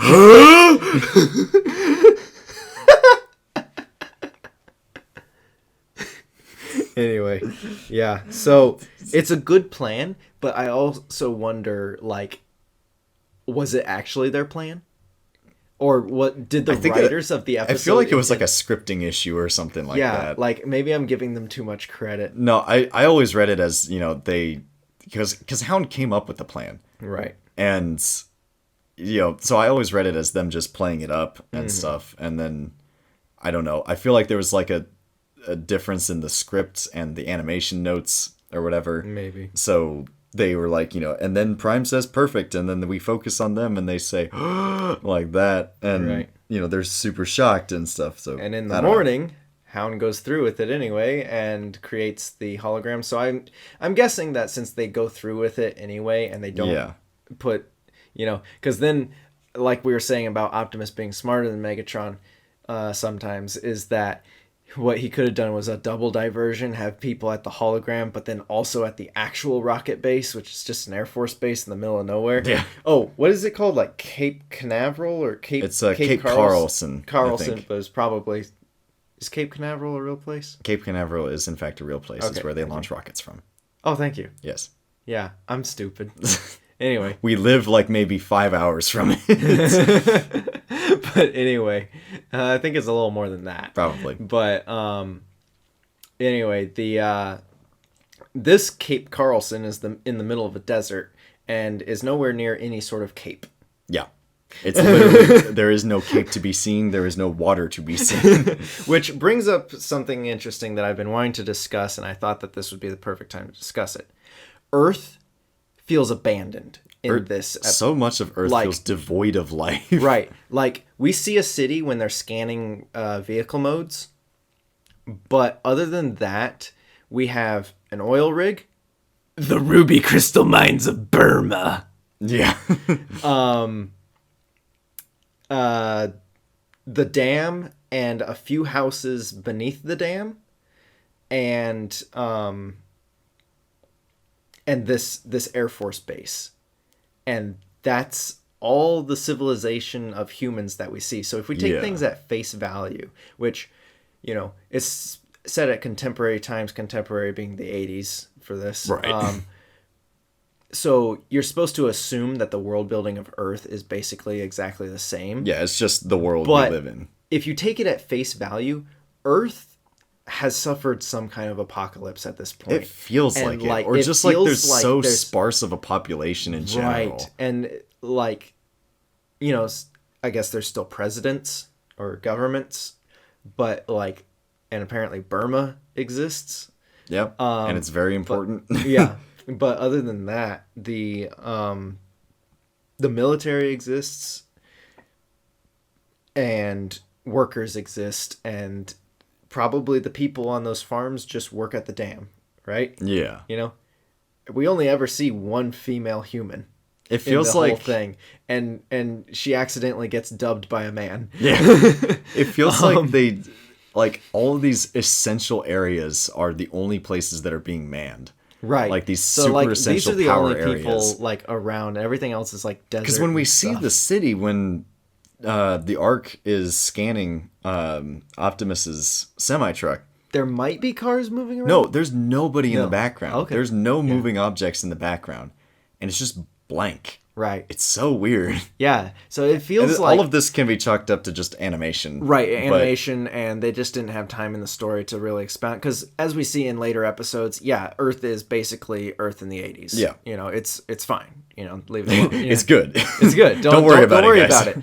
But like, you know, in the Transformers Armada video game, where like there's no humans there, and it's never really addressed, but because the Decepticons have already taken over Earth, It feels like they wiped out the they humans. wiped out in the area. humans. Yeah. Yeah, it's really Granted, interesting. that game usually takes place in some pretty isolated, that too. wild nature areas Right, and stuff. that too. But whenever we do see signs that humans existed, it's always an abandoned facility. Right, which we'll definitely do an We'll episode touch on that. But that's the way that this feels, is that it's just these last outposts of humanity. Yeah. You know? And I actually really like that. I think it's really cool. It doesn't make sense though, like, what happened before this? Like, Yeah. you What know, it happened wasn't to- the Transformers who did wipe them out, because they're all asleep in the Ark, right? Yeah. So No, you know what it was? it was the Insecticons. Oh, Because right. the Insecticons, they just show up later. Apparently, they were like they got ejected their- from some sort of pod during the Great War or something like that. apparently they were But- there for a very long But time. they were there for so and maybe, active and- for a long time. and they like constantly like So this is my Transformers theory: is in season 1, if you take it at face value, the Insecticons, whenever they like clone themselves, they've created plagues in the past that have reduced the human population to a very That minuscule would be amount. such an interesting setting. Yeah, And also, no, my personal theory yeah. is that they waged war for the ruby crystals of Burma. Yes, yes. And that it And destroyed the rest of the population. Yes. And that's why they're so valuable. Yes, and that's See, they combined, because the Ark is sort of sticking out of the volcano even when it erupts. Yeah. Like, well, sometimes. Like in the wide shot, when it erupts, you don't see the Ark at the bottom. But then there's like a close up, and the Ark's already sticking out Yeah. or something. So, maybe the humans found the technology of the Transformers and created weapons using the ruby crystal mines of Burma. Just make these laser beams. Yeah, exactly. Like use And the wiped crystals each- as refractors. And they were using them to fight against the plague of Insecticons. Yes. I love this backstory so much. I want to see this so bad. This is my Transformers fan fiction now. I used to plan. I never actually like got around to writing them, but I used to plan Transformers fan fictions when I was a kid. nice. But wait. that's also part of just playing with the toys. Yeah, no, that's definitely part of it.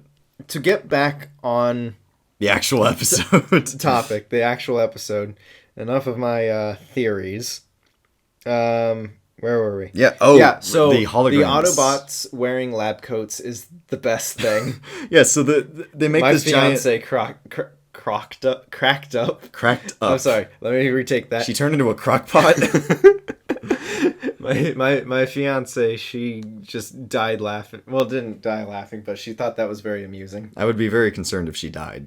Like, Yeah, that would be sad. concerned too. Yeah, But anyway, yeah, so they make the hologram of the rocket center to Yes. lure the Decepticons, and it works, I guess, but then later it does not. yeah, because Megatron figures it out, and He literally just drops like, I was on to you from the start. In one night, he makes junk-made mock-ups of his soldiers that work Yeah. and look exactly like his soldiers. They're literally just what screens. the heck? It's so bizarre. I'm honestly surprised that I'm not more like onto this sequence than I am the Ruby Crystals of Burma.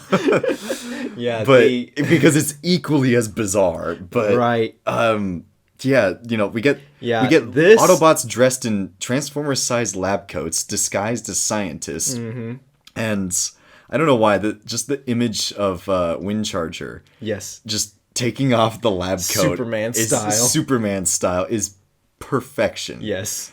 And And that's the only characterization he gets in this entire three-parter. honestly, yeah, That's but I feel like he gets like the spotlight in a couple later episodes. he gets a lot of focus in season 2, but not really character-wise, just a lot of screen time. Yeah. pretty much. Yeah. But yeah, It's always and better then than Skids, though. so then they start. Oh gosh, poor Skids. Anyway. But So then the Decepticons steal it from the actual rocket base because Yeah. Megatron knew, that Optimus knew, that Optimus knew, that Megatron knew, that Ravage knew, that Helm Yeah. knew, that Mirage knew, that it was a trap. there is some like Scooby-Doo level plot jumping. Yes. In this thing. Yeah, But like I say, you could have taken out the Ruby Yeah, Crystal this mines is- and the rocket lab sequence. it feels like it could have been like a 5-parter, but I really don't want a 5-parter of all of this. Yeah, no, it could have been a two-parter, Yeah. honestly. And I feel like later Transformers series do two-parters as their openings because of that. But then there's like the 5-parter that's the opening of season 3. Yeah, that But one's a long thing to get through. We'll get to that eventually. Yeah, so then they go steal the actual rocket fuel, and then they have Yeah. enough to power their ship to Right. go back to Cybertron. And so then we got one last ditch effort. Which it means one last big sequence of everybody transforming. Yeah. One thing that I do like about that is, the full number of... It's a pretty big cast, in all Yeah. honesty. But it really does feel like just these last 2 platoons of a forgotten war just duking it out. Like I said, it has a post-apocalyptic feeling to it, both on Cybertron and on Earth, and it really works for this. It's the last death throes of this war that's been going on for generations. Exactly. It's really cool. It's a very interesting tone that they unintentionally, I think, strike. But yeah, so they get a big lineup, some pretty detailed transformation sequences. Yeah, and then the battle, they go and they fight the battle, and everybody's like running. I love where the Decepticons jump off of the elevator platform. right, and the Autobots and Decepticon, or the Autobots are driving up, and they're driving, and then they transform while they're driving, so they're just go straight into running. Right. I really like that sort of thing. This is also the first time that Megatron's turned into his gun form, isn't it? No, he did on the oil rig. Yes, he did. Starscream. But shot that's at. something so interesting about their dynamic is that even though Starscream is constantly trying to backstab him, Yeah. he's the only one of the few people Right. that he trusts to use him in gun form. Right, which is you're right. That is very interesting. Yeah. It's At like least he's the knows one that does the most, because he just seems to always I be believe around him. Soundwave and I think Skywarp or Thundercracker. one of Thundercracker them, uses him. at some point later. Yeah, it feels like Megatron knows that he has the upper hand when it comes to power. He is the most powerful Decepticon, hands down. There is no contest, and he knows it. Yeah. So he knows that Starscream wants that same level of power. Right. And it's like he's giving him a taste of that. Yeah. By wielding him as a weapon. Yes. It just feels like such good irony. Right. And And then it also keeps Megatron in check, too. Right, because then he has to trust some. It's like the only person you can trust wholeheartedly is the person who wants you dead the most. Yeah. And yeah, it's just a really cool dynamic that they have. But the fight is a little stilted, honestly. But yeah, I mean, it's most fights in the show are, but right. Yeah. That was one thing. Way back at the Rocket Center, I think that's the one and only time that Megatron ever uses his back cannon, where wraps around his hip and then fires. Yeah, because the toy can do that. Yeah, it's one of the few times, and we'll have to wait and see. I think he does do that in a different episode. Yeah, it's very rare that it happens, but yeah. So then they all, the Decepticons manage to get onto their ship and then blast off, and Optimus. We get Rage Optimus for the first time, which is very interesting. And it does show up quite a few times throughout various series and stuff. Right, where he'll be calm, but then something will just set him off. Something just makes him snap. And you kind of get the sense that he's constantly keeping that side of him in check. Right. That's like his worst half. Right. The side of him that Megatron brings out. Yeah. Or something along those lines. But speaking of Megatron, I went back up a little bit.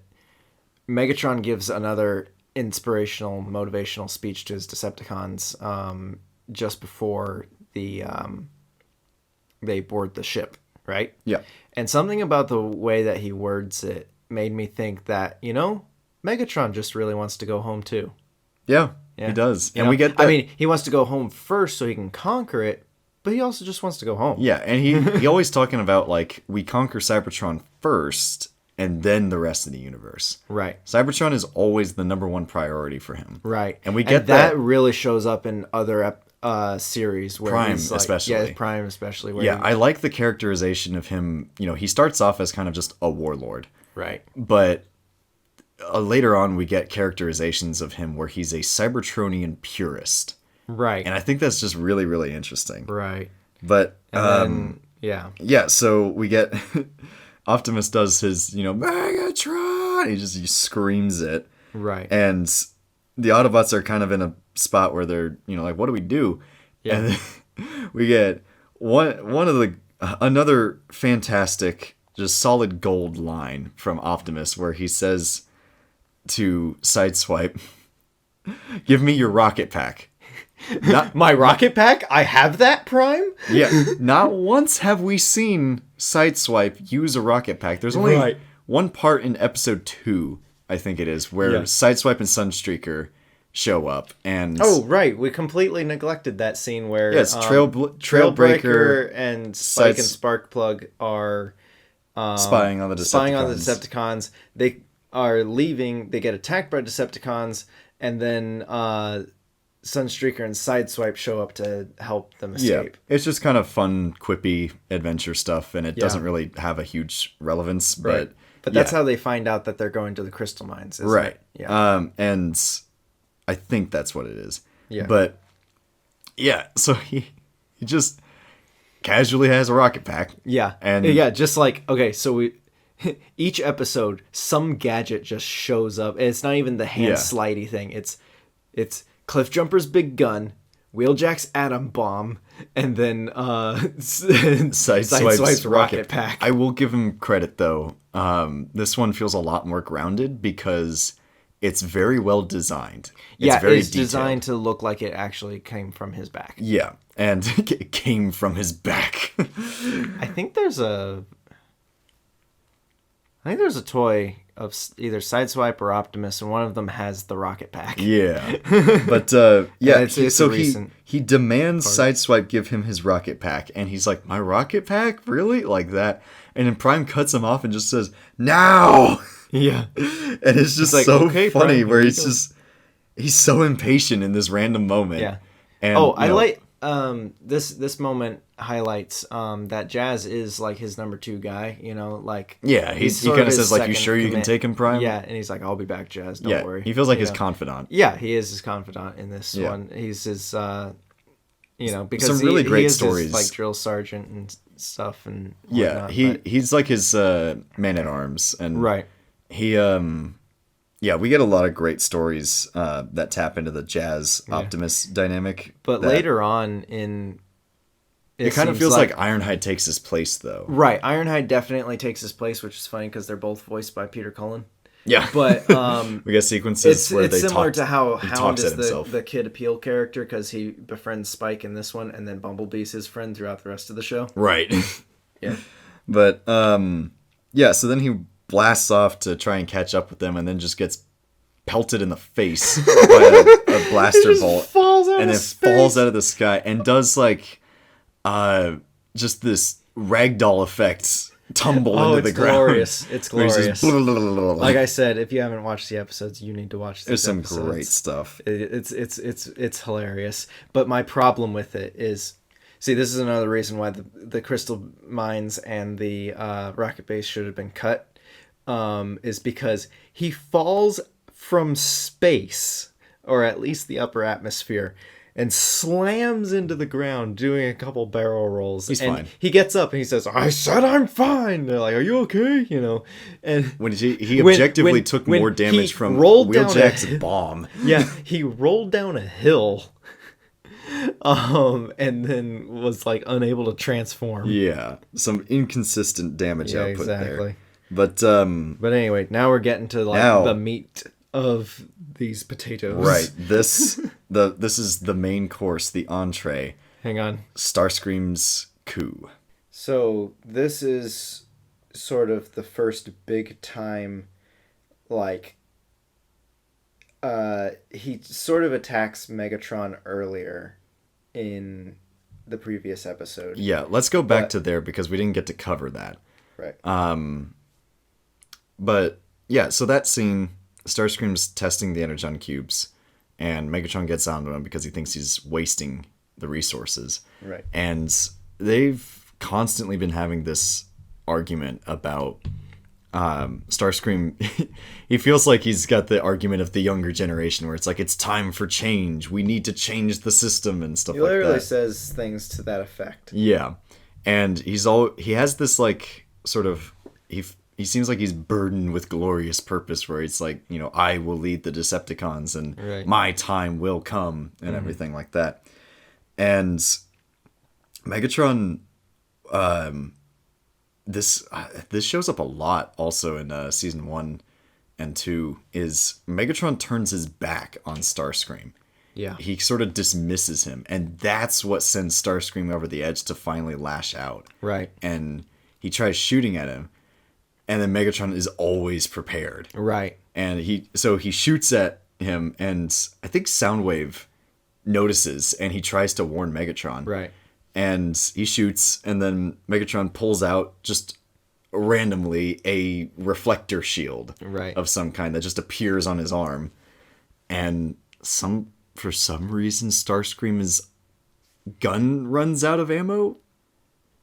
Yeah. I guess. Which is, like, it never happens. Right. Like, it never happens to the rest of the show. Well, I think it does once in a... Yeah, no, they do, because, like, you know, that's a major plot point in season 3 is, like, the Decepticons try to shoot at some Autobots and their guns run out of energy. Yeah, but the way he says it, I always took it to imply that Megatron had, like, intentionally sabotaged his gun. Yes. Because he knew that was going to happen. Yes. But because he's like, it's empty! He's super surprised at the fact. Right. I think it's just poor planning on his part because he was using it to test the Energon or something. Right. I mean, even though he's using a cannon to test the Energon, maybe he also put it in just a random turret that they have. Yeah.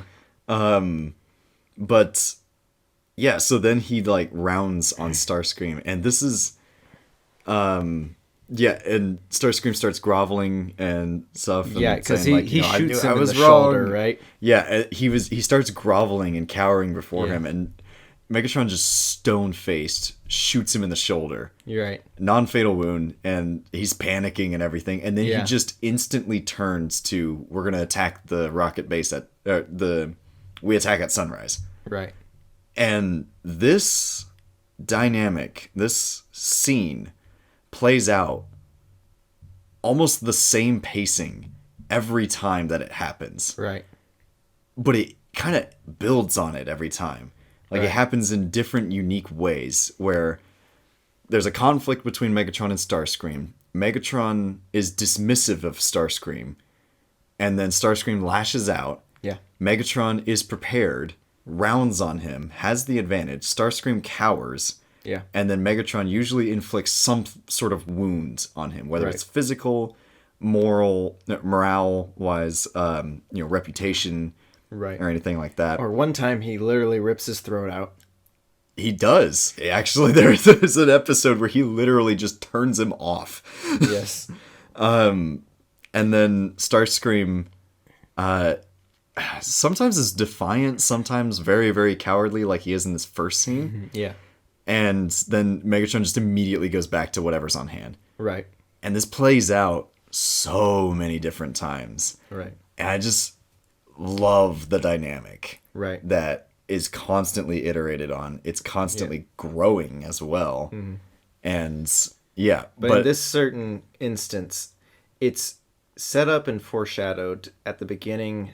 It's a Chekhov's gun. At the beginning of the show, in the first episode, Starscream, is blatantly complaining to Megatron that it's very on the nose. His leadership's not good and he's going to take over, which honestly is not founded in these episodes. In later episodes where, every episode ends with Megatron saying, Decepticons retreat, You mean Soundwave saying Decepticons retreat? No. Megatron does too. Yes. Every other episode later on in season 2 and even in season 1, Megatron, Decepticons retreat! Right. Okay, I get it. His plans fail a lot because it's a Saturday morning cartoon, essentially, right? He's going to fail. But that gives Starscream reason to be like, look, this guy never wins. Why are we following him? Maybe I could win, right? Yeah. So that makes sense later on. But we don't see that in these first 3 episodes because it's a story arc. Megatron actually gets to win on the to be continueds, right? So, the only time that he really messes up is when they all get buried under the mountain. Yeah. And even then, he just basically snaps his fingers. He gets them out of it, too. Right. So, why does Starscream want to coup against him in this early episode? Why is he not a good leader? Yeah, a lot of it feels like it's ego-driven. Yeah. And everything. In this part, at least. And it always is. Yeah. But it's a little more nuanced later on. Right. And, so then in episode 3, they kind of drop the whole thing. Which, the best part about this dynamic, it's super nuanced. Right. But whenever it's just kind of referenced in the episode, it's not the main focus of the episode. Their dialogue just has this wonderful, old married coupled chemistry that's just bickering back and forth, and it's so much fun. But yeah, episode 3, Decepticons get off planet. Everything's going smoothly, and that's when Starscream just rounds on Megatron, right, and is making his move, right, again. Yeah. And there's so many good things about this scene. The one that I love is the Decepticons just backing away. Yes. When all of this goes down. And this is after Megatron has gained the victory over the Autobots and launched the shuttle and taking all of his Decepticons with him back to Cybertron. Yeah, and it feels so they're on their way out. Yeah, they have won at this point. Right. So it feels like even they know that this was always going to go down. Right. And the fact that they don't even pick a side? Yeah. So they have their really suspicions about Megatron? It's more of Starscream's just well, it's my turn now. Yeah, it feels like they knew there was going to be a power dynamic shift of some kind. Right. But they didn't know which side to support. Right. Not even Soundwave stands by Megatron. So okay, that brings up an interesting thought in my mind, an interesting theory, is that the reason Starscream does not like Megatron is because Megatron has no long-term goals for Cybertron beyond just conquering it. Yeah. Once he has victory, and this is actually even addressed in stories where Megatron does win, is that once he beats Optimus and the Autobots, he doesn't have any long-term goals. He just wants to, he talks a big, valiant fight. Yeah. But there's nothing beyond the fight. But yeah, he doesn't have any plans for infrastructure, right? Starscream, as a scientist, perhaps does understand infrastructure. And I believe that's touched on in the Aligned Continuity, the novels. I believe that's touched on a little bit. Yeah, but I think the thing that... It's been a while since I've read those. There's an IDW run called All Hail Megatron. Yes. That I think tapped into that the best, where there's just long panels where it's Megatron and Starscream just having these ideological disputes about where to now. Where do we go after this, after we've won? And and I think that kind of speaks to Starscream's character, again, as a scientist. Right. Because he's very results driven. Right. And that makes sense in later seasons. In later episodes where he's, like Megatron's constantly losing. We're not getting results. Yeah. The scientific method is not working at this moment. Right. But yeah, so the Decepticons back away. That it can be read like that, where they were waiting for the power dynamic shift. Then again, we also get Megatron's reaction to this. Right. Where he just has this amused smile, like this just sort of wry smile, and he's like, oh man, here we go, I saw this coming, like that. And it kind of like they start backing away when he starts laughing, right? So it kind of seems like they're like, oh shoot, we want to get away from the amount of explosive power that's going to come out of this man. Now, if you'll notice, speaking of explosive power, if I recall, he's not wearing his arm cannon at this scene. No, I think he does have it on him. He's so assured. Well, it'd be cool if he wasn't. Yeah. We'll have to go back and look at the footage. We edit it out. Yeah. Because he's so assured of his victory at this point, right? Yeah. That nothing... Yeah. No, he's not wearing it because... spoilers for what we're going to talk about in like 30 seconds. Probably actually 5 minutes. But... Starscream shoots at Mirage, and then Megatron reaches over. I specifically remember this. He reaches over, grabs the arm cannon, puts it on, and shoots Starscream. Right. Yeah. So he's so self-assured of himself that not that he has faith in his comrades, but he's so self-assured of himself. And like he says, he puts all of his investment into himself. Yeah, and he says to Starscream, "Power flows to those who know how." Yes. How to do what? I'm not sure, but just. Weird scripting error there. Right. But he, so he does have a knack for like infrastructure and inspiring people and driving people in sort of a dictatorship of a military. Yeah. He structures his army and his entire philosophy basically like a pyramid scheme. Yes. And that's one aspect too that I love about it is, he says, I see you're making the same mistake that you made last time. Right. And Starscream says, I've learned a great deal. I won't miss this time. Right. Which it kind of feels connected to Cliffjumper's thing from the beginning of episode 1. Right. Where he missed his shot. Right. But he's not going to, throw away his shot this time.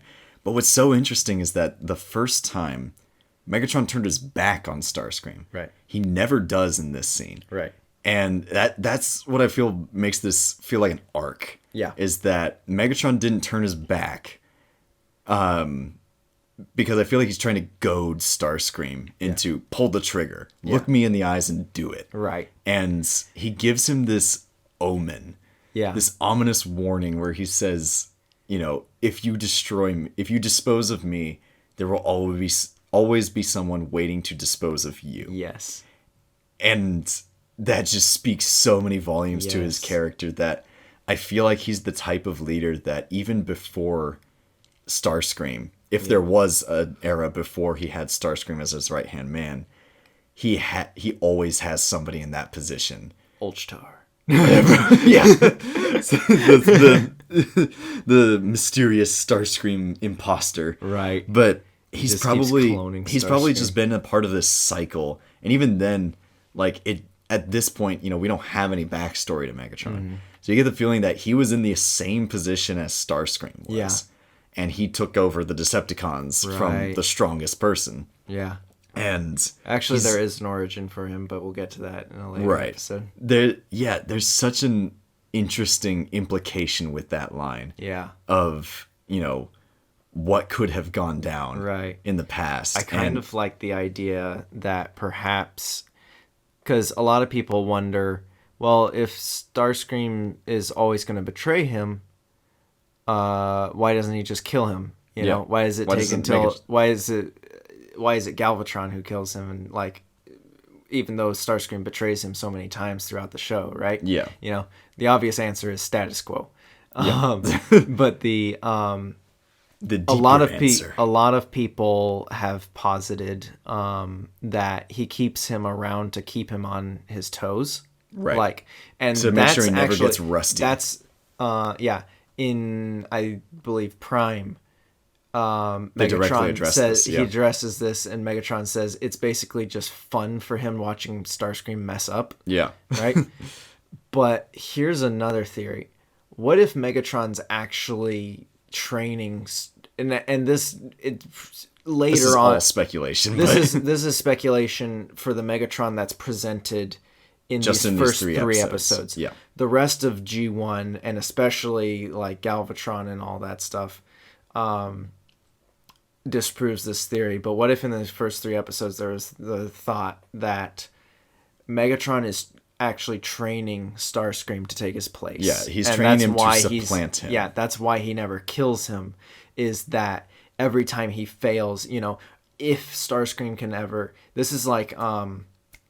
I believe there's some stories in Star Wars where like the Sith are sort of like the this. Sith Once you hierarchy. are powerful enough to kill your master, you're worthy to become the master. Right. If there was Right. ever a scenario where Starscream actually killed Megatron, I am wholeheartedly of the belief that he would be just very impressed and proud. And that is why, Where he's like, I can't believe you actually did it. yeah, and he'd be ready to, lead his own faction, right? Right. Which is why Cybertron Starscream is such an interesting Starscream, because he actually succeeds in his betrayal of Right. Megatron. That's going to be such an interesting arc to get to. But, But that's going to be like years down the road. yeah, but that's so yeah, after this whole duel kind of goes down and stuff, and there is no resolution to it.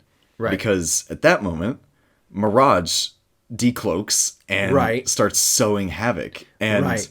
what's so interesting about it is that Starscream's the first to act. Right. And Well, he's the first one that has a gun. right, he's the first He's one the that has only a one gun. holding a gun. He's the guy. He's in the power. Right. He's at the top of the power dynamic in that Right. scene, and he's the first to act. Right. Which I find really interesting because Starscream is usually the type who waits Right. for somebody else to make the. Well, actually, no, that's not really the case because he's usually the first one to act out or something. Right. But in this scene specifically, it seems like it was implying that he was ready to pull the trigger. Right. And that had Mirage not been there Right. to direct his gun over to the nearest Autobot, because Right. if there's something that he hates more than Megatron, it's Autobots. Right. He probably would have actually pulled the trigger and Yeah. done the deed Yeah, and once taken he over the finished his Decepticons. monologue. Right. And then Megatron takes that opportunity to take out Starscream, Right. which makes you think, did he have that planned out as well? Did he have an idea of maybe he was going to have sound waves, so some sort of discord or something, Right.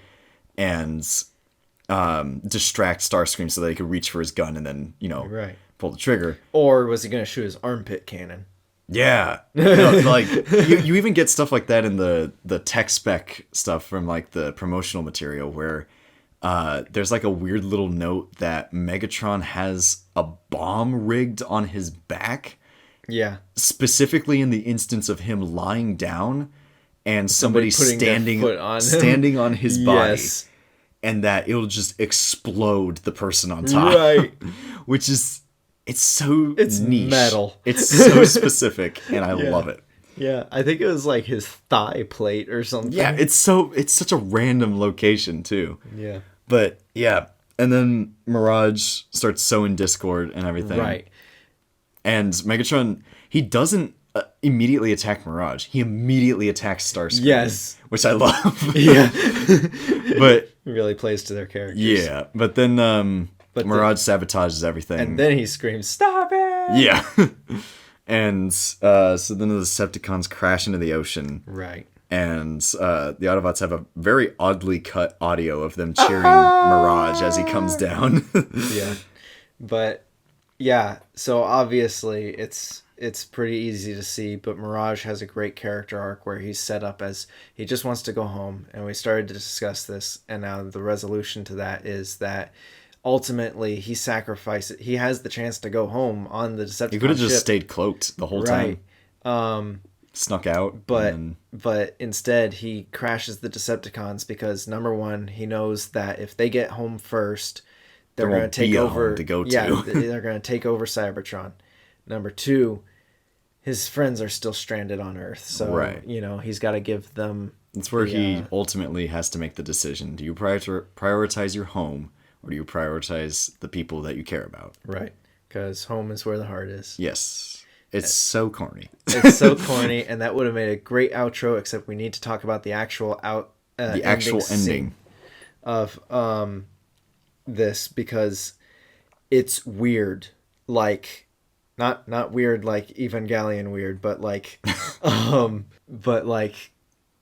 it's weird in that it screws with the continuity of everything else in G1. Right. A mainstay, if you ever watch G1 cartoon,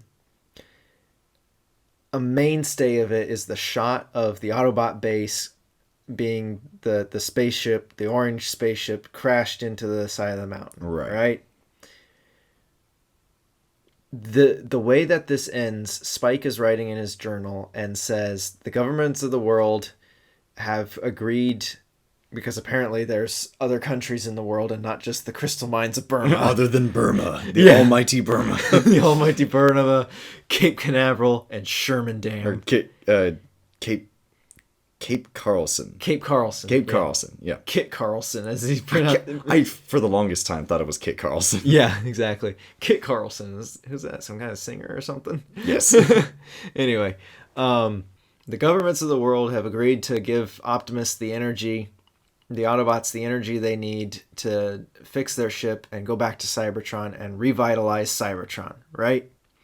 That's what he writes in his journal, and then chuckles about, the government's finally agreed on something. Political commentary? What? In my Transformers? Get out. Anyway, that's actually a great tool for vehicle there's for a ton of politics in Transformers, honestly. It's and we'll get to that when we get to it. But anyway, so Optimus says to Spike, "Hey, are you ready to go to Cybertron?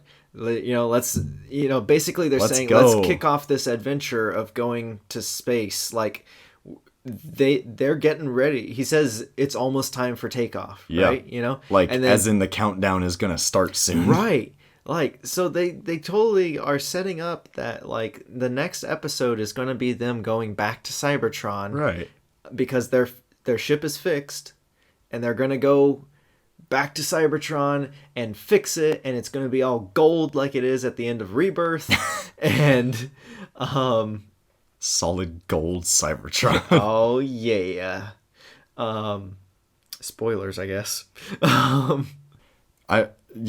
One thing about solid gold Cybertron is that when they talk about the golden age of Cybertron, apparently it was literally just gold. Right. Yeah, it really feels like the next episode is going to be them going back to Cybertron and filling it back full of life and energy and stuff like that. But they never do. But then they don't. The next episode is just, hey, we're just chilling here. And later we see the inside of the Ark where there's still stalactites and mites hanging from the ceiling. Caves sticking into the thing. And it's not even like, it would have made sense if they started saying, like, yeah, now we're going to rebuild our ship, and that be, like, the main thread of the show. Yeah. Is them, like, we got to get parts for our ship, so Right. we can Or, blast off like, someday. Of course they have the little stinger of Megatron getting out of the space, the Decepticon ship that's at the bottom of the ocean. Yeah. Right? Getting out of there and then going up towards the surface of the water. But, it would have been good if there was like an in-between where like Megatron attacked the Autobots base and made it immobilized again or something like that, or stole all the energy out of it, or something to like make this ending make sense, why they don't immediately go back to Cybertron. They just don't. Yeah, but I mean, like, in this alternate reality that is the pilot episode, it's just one of the things of being a pilot episode. Yeah, because they were trying to end it on, like, what we're not even going to get picked up. Right. So, not necessarily we aren't going to get picked up, but, like, if we don't, then... Yeah, because they mentioned... Here's a good ending for it. And it is a nice ending if you're just watching it in isolation, right? Yeah, because... But I feel like the story arc continues into the next 2 or 3 episodes. Yeah. The narrator at the beginning of episode 3 actually says, like, in this final episode of the Transformers. Right. Like, this is the last one that will ever happen. Right. There's no more after this. Yeah. And then there was... a lot. In fact, the comics do the exact same thing where... It's like the 80th episode in a 4-issue limited series. Yeah, they keep that joke running. Like, that is great.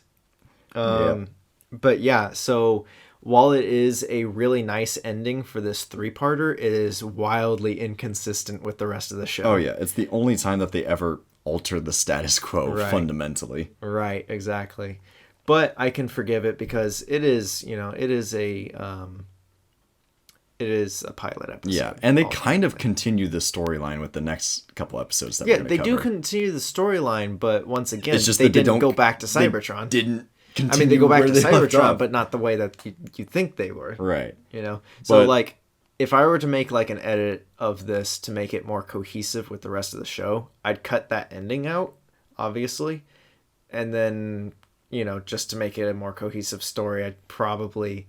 thematically would, I've already talked about cutting out the crystal mines of Burma and the honestly, the rocket base. I'd never want to remove the ruby crystals of Burma out of anything. I feel like it should just be its own episode. It's too good. It's too good. It is good. Yeah, it but is really good. Yeah, we're definitely going to cover the next 3 episodes. Yeah, That is Transport to Oblivion, Roll for It, and Divide and Conquer. Episode 4, 5, and 6 of Season 1 of Generation 1. Yes. All and right. that will be in our next episode of BroBots in Disguise. Indeed. Well, thank you all for listening. I'm amazed that you are all still here. If you've made it to the end, congratulations. You get a cookie. But you have to go get it yourself. I'm sorry. Yeah. Thank you so much for listening, and we will see you in the next one. We hope we have transformed your day. I'm going to kill you. And then I'll fade to gray. Fades to gunmetal gray. But anyway, I can't wait to see you next time. All right. What are we doing? I don't know. We will roll out into the next episode. That's just as bad as transformed your day. All right. Yeah. Thank you so much for listening all the way to the end. And we will see you in the next one. I'm Hayden. And I'm Frankie. And tune in for episode 2.